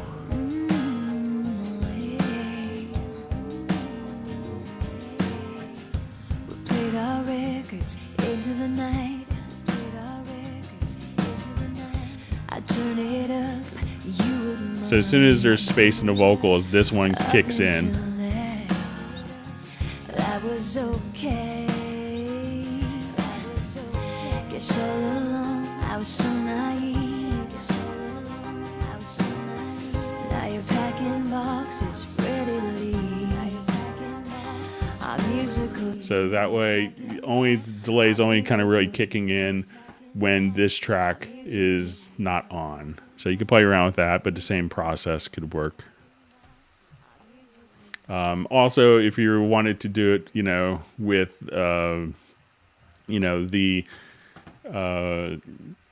the new multi-tap delay that was introduced in 10.5. So if I come here, so I would just do the multi-tap delay, but there's you have a ducker.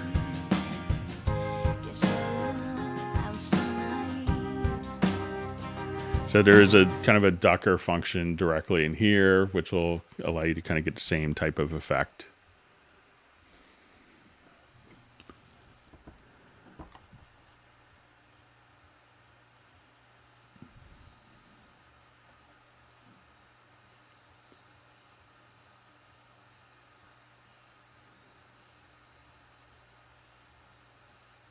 Okay.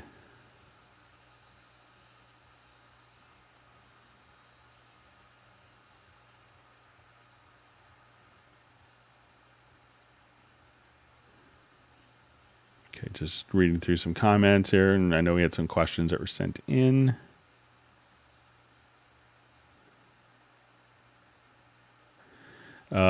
So I just see, what's the song with the female vox that you're always playing? Can I catch it on Spotify? So I don't know if it was ever released, but it's a song called Beatles or Stones. I think the singer is Andrea. It was written by my friend Vince Melamed. He's kind of a journey. He's like an amazing songwriter, but a great performing musician as well. So he's been a sideman for, the Eagles and Jimmy Buffett and Roseanne Cash, and just played with Bob Dylan. But I'm not sure if it's actually released as a particular song. So.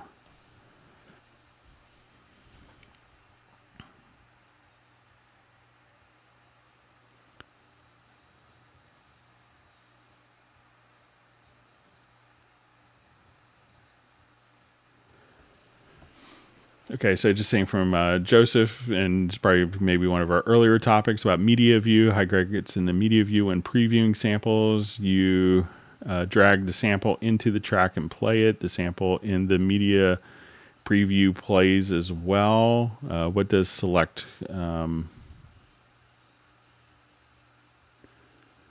Okay, so I think so. If we're here, we could just take, let's say, our media. So let's say if we're auditioning samples.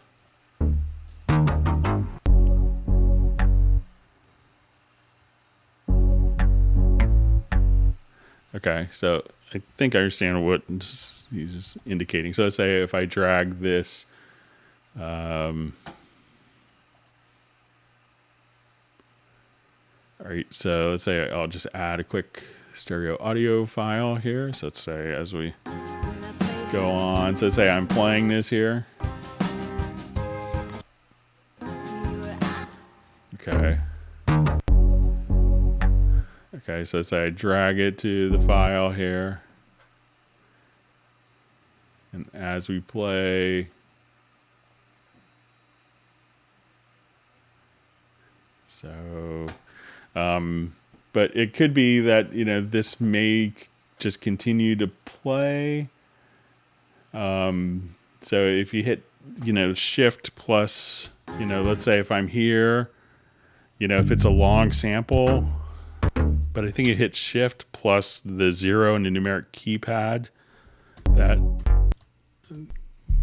So if it's like continuing to play on after it's dragged in, you could stop and you could just hit shift plus 0 on the numeric keypad and that will stop the preview.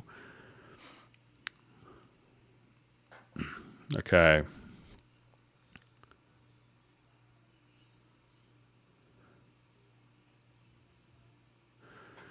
Okay, so we see, what does select controllers and note range use extended note count do in MIDI? So let's take a look.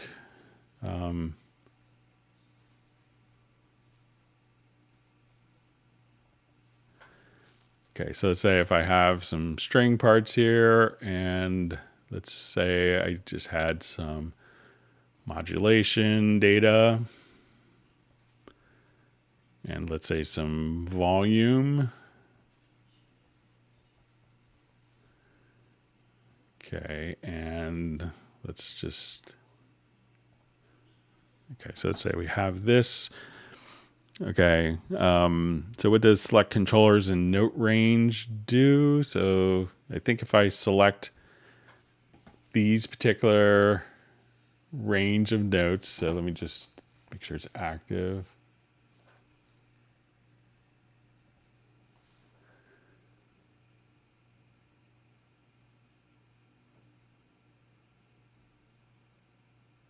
So I'm not sure if this is what it is the auto select. So if I want to take these notes, this would automatically select all of the controller data that's tied within that range. So if I want to make copies, I could do that and copy over all of the data, or without that checked, it won't select it won't select the controllers with that. And let me just,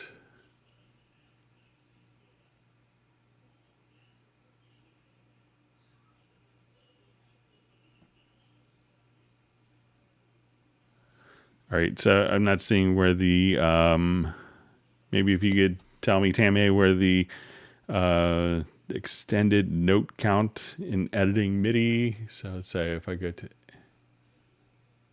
if that, maybe just see if that's a preference.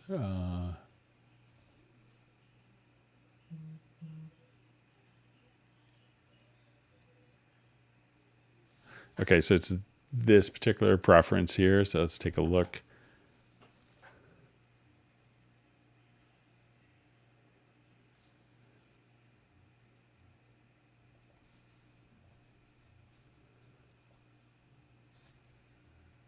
Okay, let me just.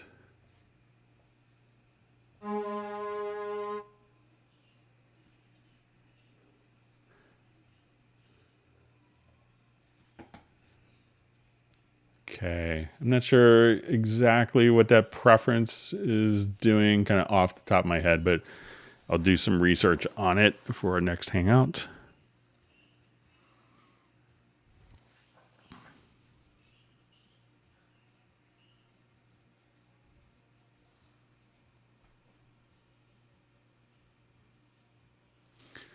Okay, so I see probably another preference here.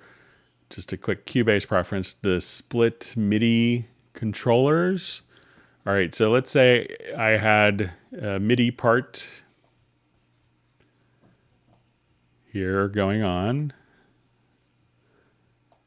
All right, so I come and just synchronize these two views. All right, so now we have this, and let's say I have controller data here. So let's say I have modulation data. Okay, so with this particular preference enabled, what that's going to do with the split MIDI controllers. Okay, so if we have that unchecked and I cut and split this note in half and I move this data over. So generally what that will allow you to do is to have that CC data automatically start. Even though that CC message starts earlier, that will automatically be included when you split, and it will write like the initial value of that CC data for that part when it's enabled. Otherwise, the beginning of the CC message may fall only here, so that when you actually come here, that's where the actual event is, and it may not, reiterate and put a start point on the particular event here without that preference.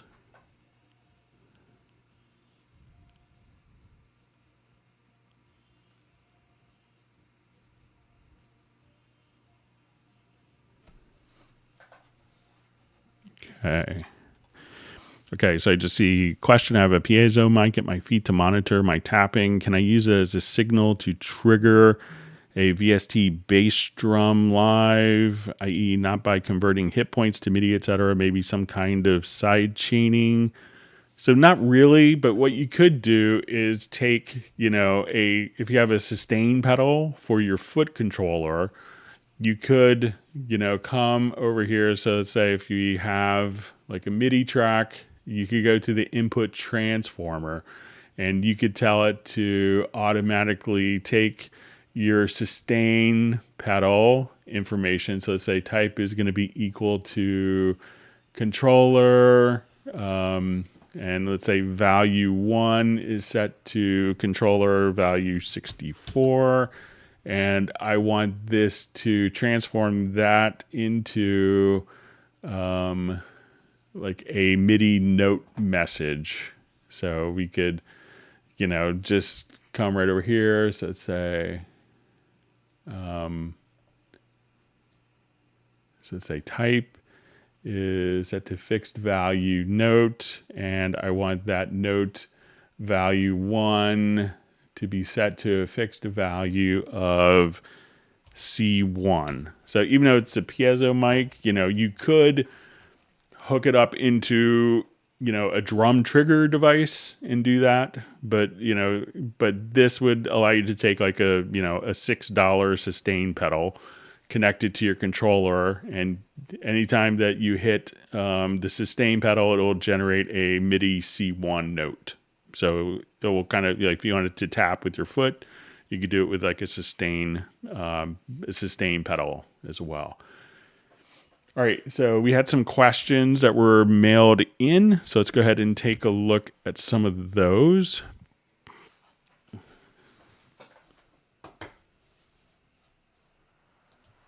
right, I'm going to go ahead. So I had a question about setting up VST Connect. So let's take a look. We got this request in the last Hangout.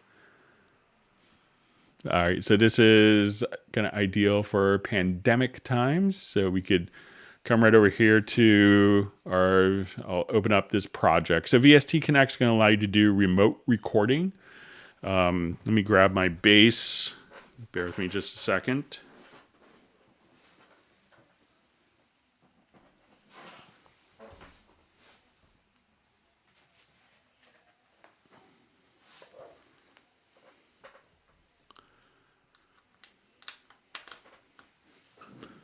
Okay, so we want to do remote recording, and I have this kind of set up on between two different computers.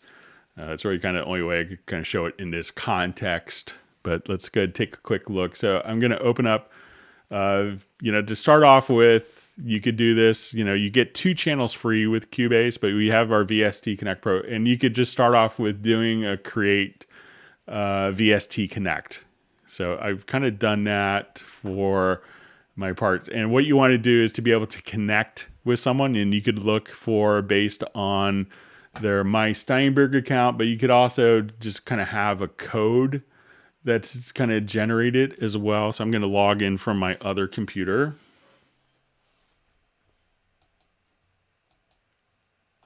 Okay, so as we look at this now, what I want to do.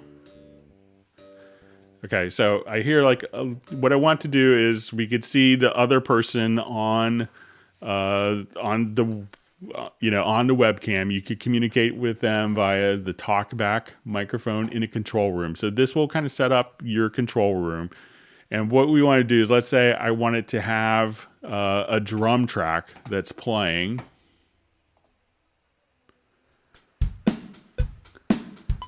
And I want to record the musician with this particular drum track.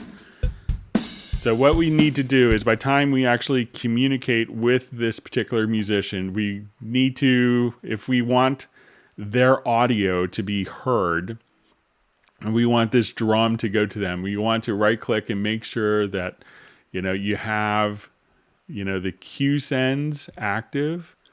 So I want to just come, right over here, and we'll just open up the audio channel characteristics for this particular track. And we have this set to QSend 4. Okay, and that's where it'll default to the last QSend slot. So when I listen to it, I'm going to hit play, and there's going to be a little bit of a delay initially. And I'm going to switch over to, this is what the musician is hearing. It's going to be slightly different in time. I'm going to blend the two together. So this is now what the musician that you're recording is hearing. And if I wanted to blend the two of them together, it's going to be delayed. So, but this is what the performer is hearing, and this is what the engineer is hearing. All right, so once we've done this, we want to, and by default, we'll have this set up for our VST Connect. And at this point, I'll just do a quick record test. All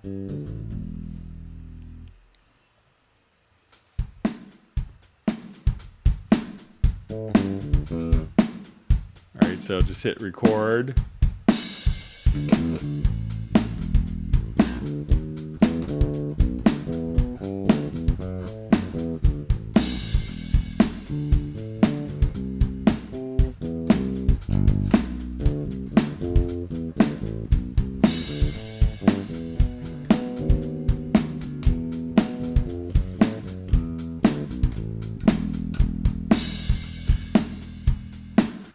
All right, so now I hit stop. And if I wanted the musician to hear what they just played, so now we're listening to the musician's feedback, what we're going to hear is just, so we need to take the musician's cue mix as well and be able to send this out to the cue mix of the musician. So without that,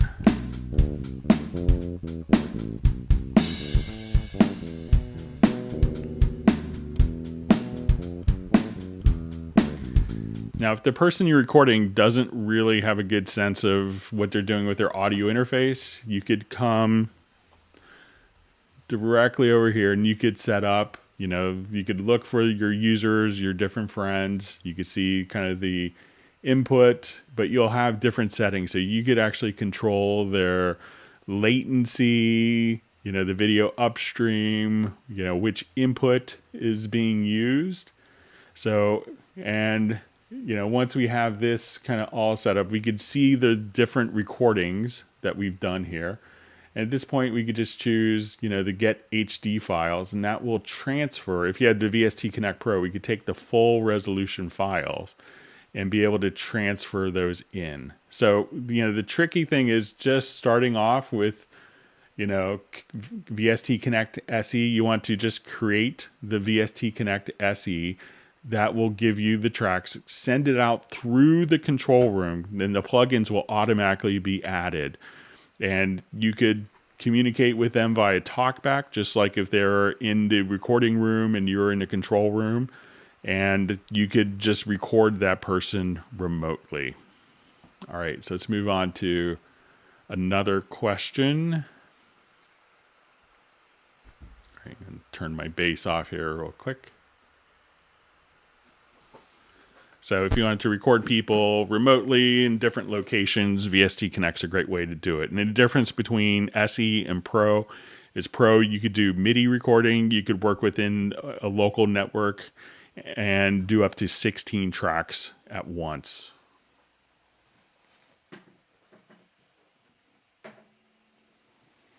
Okay, so let's look. So we have a question. How do I get floating MIDI editor window to always be on top? So let me just jump to another project here.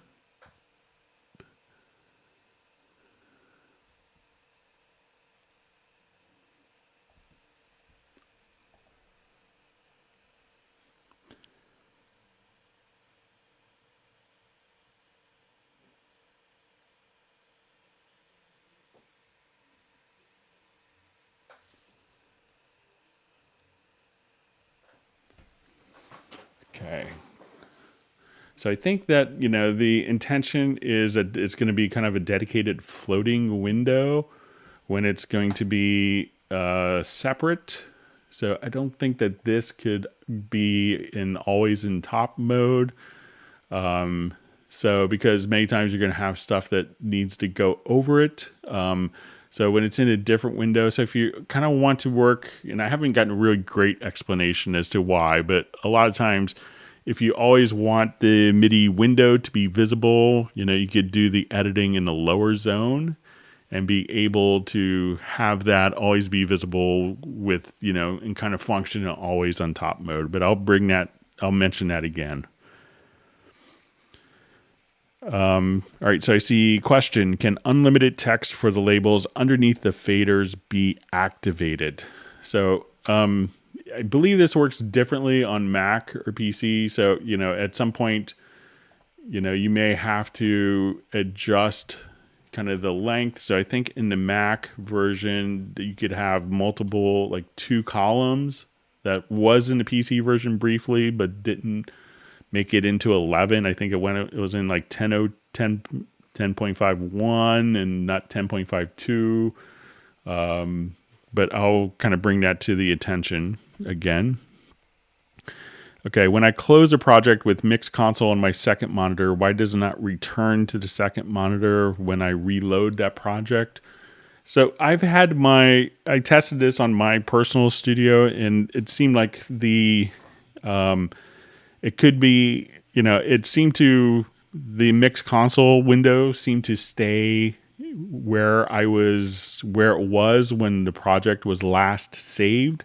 So if you opened the project and maybe you didn't resave it, but just maybe worked on it, but didn't save or make changes, that maybe that is the reason. But mine always, was able to recall its position pretty easily.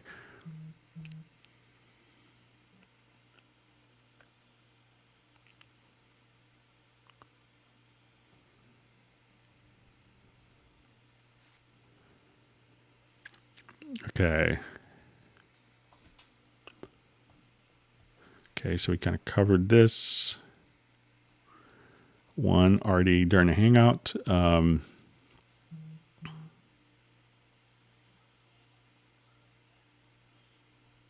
Okay, we covered that one.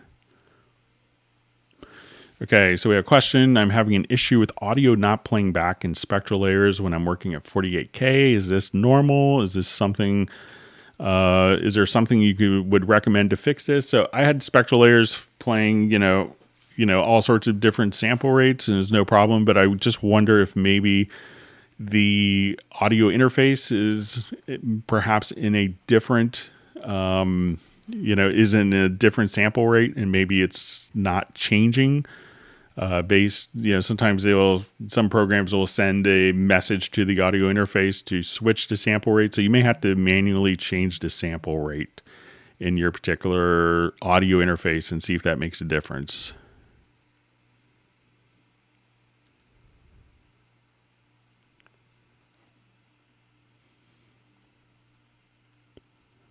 Okay, we covered that one as well. Okay, so a question. I am doing a project for some of my music students, children 6 to 18 together with an Italian-based music school. It's a charity exchange program that I'm doing free for Christmas in this COVID time with lockdowns.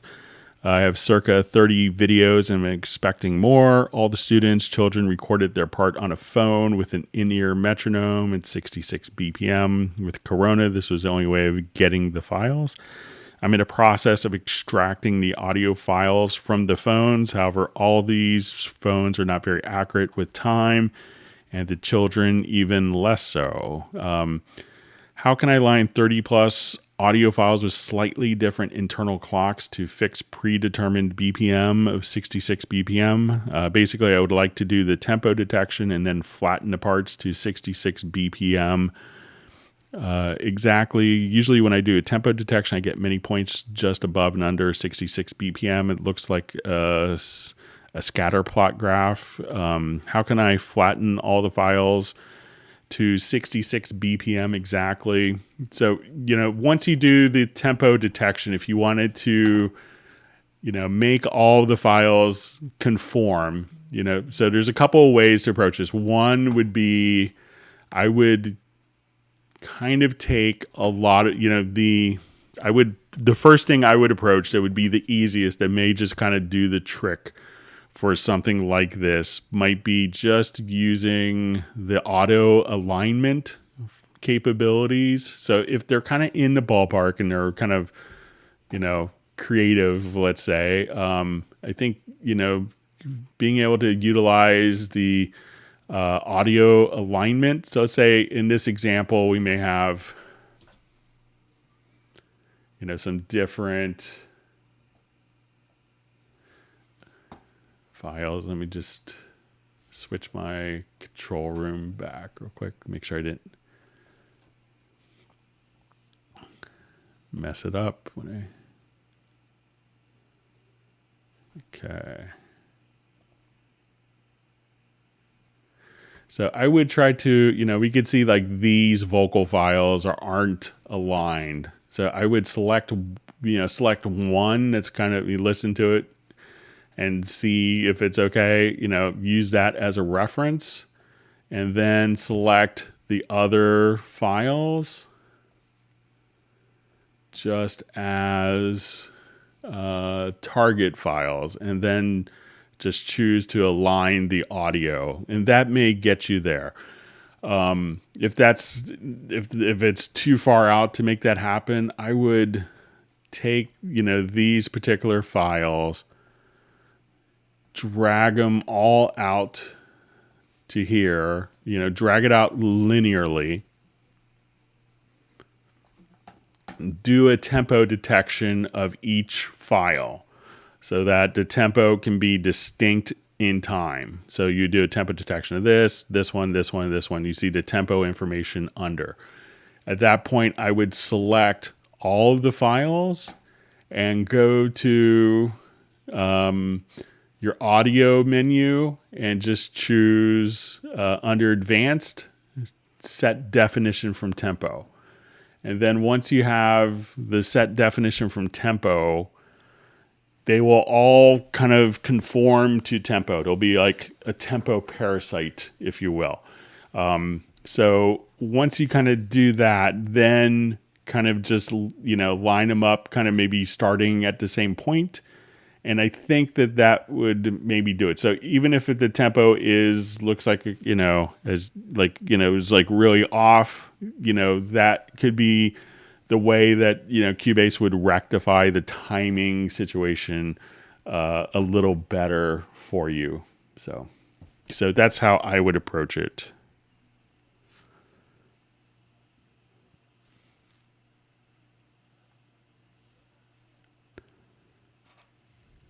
Okay, so I think this is from Dave. So I'm having an issue with Cubase 11 control room. I put some VST plugins in the inserts of the control room Q sends in the main output and save, close, and reopen the project. They disappear. I have to reinstall the plugins again, the Q sends, etc., as I'd left them previously. So let's go ahead and see if we could recreate this. So let's add just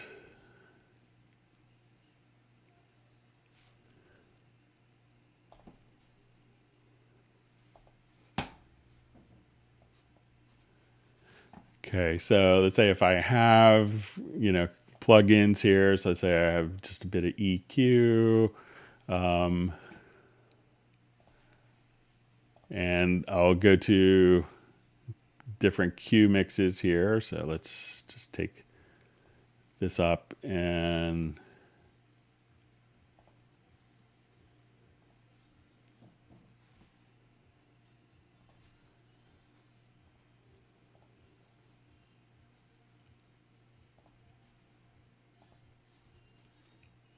okay. So I will save this particular project.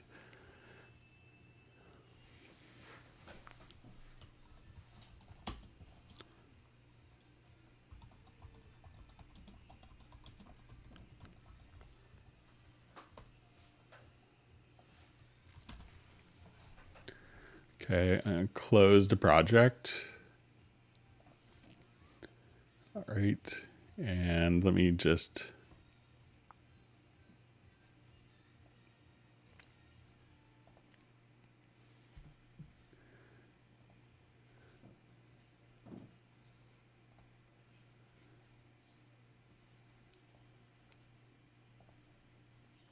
okay, so here it looks like those are all preserved. So the curve EQ. So that looks like everything has kind of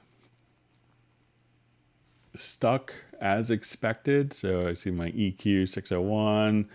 Let's go over here. We'll see the VST bass amp and the bass. So all of those seem like they preserved. I know a lot of times that the control room settings will actually kind of stick, per project. So that'll be kind of project independent.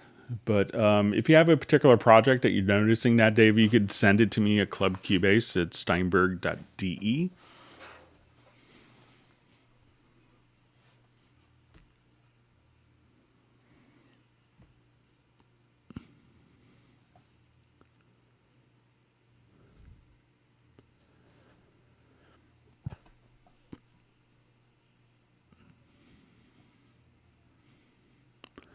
Okay, so I have a question. I'm building a large orchestral template, 1,000 tracks plus, featuring multiple orchestral packages. Each instrument track has an instance of Howling Sonic SE or Contact, expression maps written. So it says, I'm trying to balance the template. I'm finding a very wide range of dB between the instruments of the same type, up to 35 dB. Okay, so I think we covered this in a previous Hangout, but a lot of times when we add, let's say, a VST instrument, like an orchestral thing, sometimes a lot of orchestral instruments may not actually kick in until they see kind of like a MIDI CC message. So let's say I'll come over here to, let's say, just a quick brass section.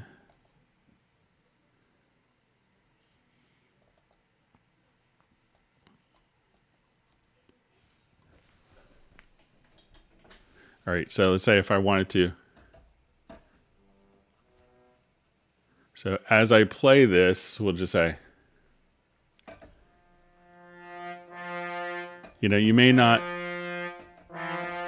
like as you play notes, that could be really soft, but it may just need often a modulation or an expression controller. And that could automatically kind of take care of it for you. So make sure that as you're doing it, that you're starting off with the instrument with the mod wheel up. And I think that would kind of solve the issue for you.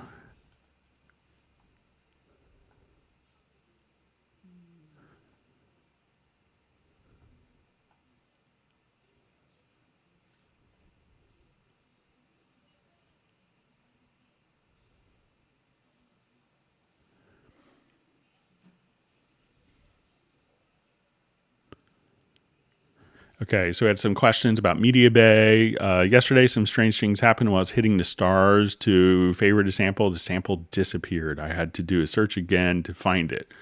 Okay, so sometimes what happens with Media Bay is when we're in Media Bay, sometimes you could see all ratings. So let's say if I wanted to just come to different loop samples here. So I could just say, let's, look for audio files. So I've seen a lot of times when people will accidentally set the rating system to 5, and then, they're only seeing particular ratings here. So check to make sure your rating system is enabled.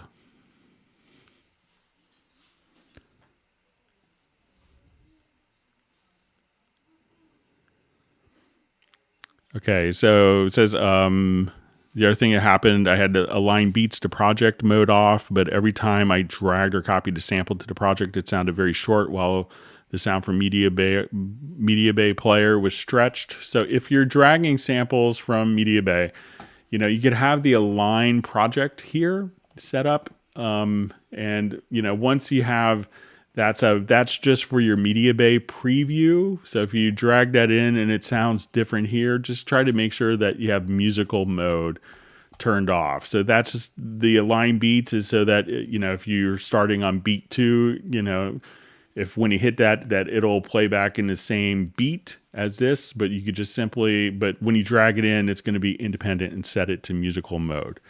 And one last question, because we're running out of time, is we will just how to see subfolders in Media Bay. So if you just click on this icon here, this will allow you to see if you have a folder within a folder. So once you select a folder, all those different files will be there. All right, so we're just about out of time, and I want to thank everyone for a hangout. So I think we may do one on Tuesday. Let me know. Leave a comment in the text or send me an email if you want text. I know it's really close to Christmas, but if you wanted to do a hangout on Tuesday, we could do one, or maybe we could do kind of a Club Cubase Zoom Christmas party or something. So let me know what you want to do. Everyone, please stay safe and healthy, and we'll see you maybe next Tuesday. Let me know what you want to do. Take care, and everyone have a great holiday season. Bye.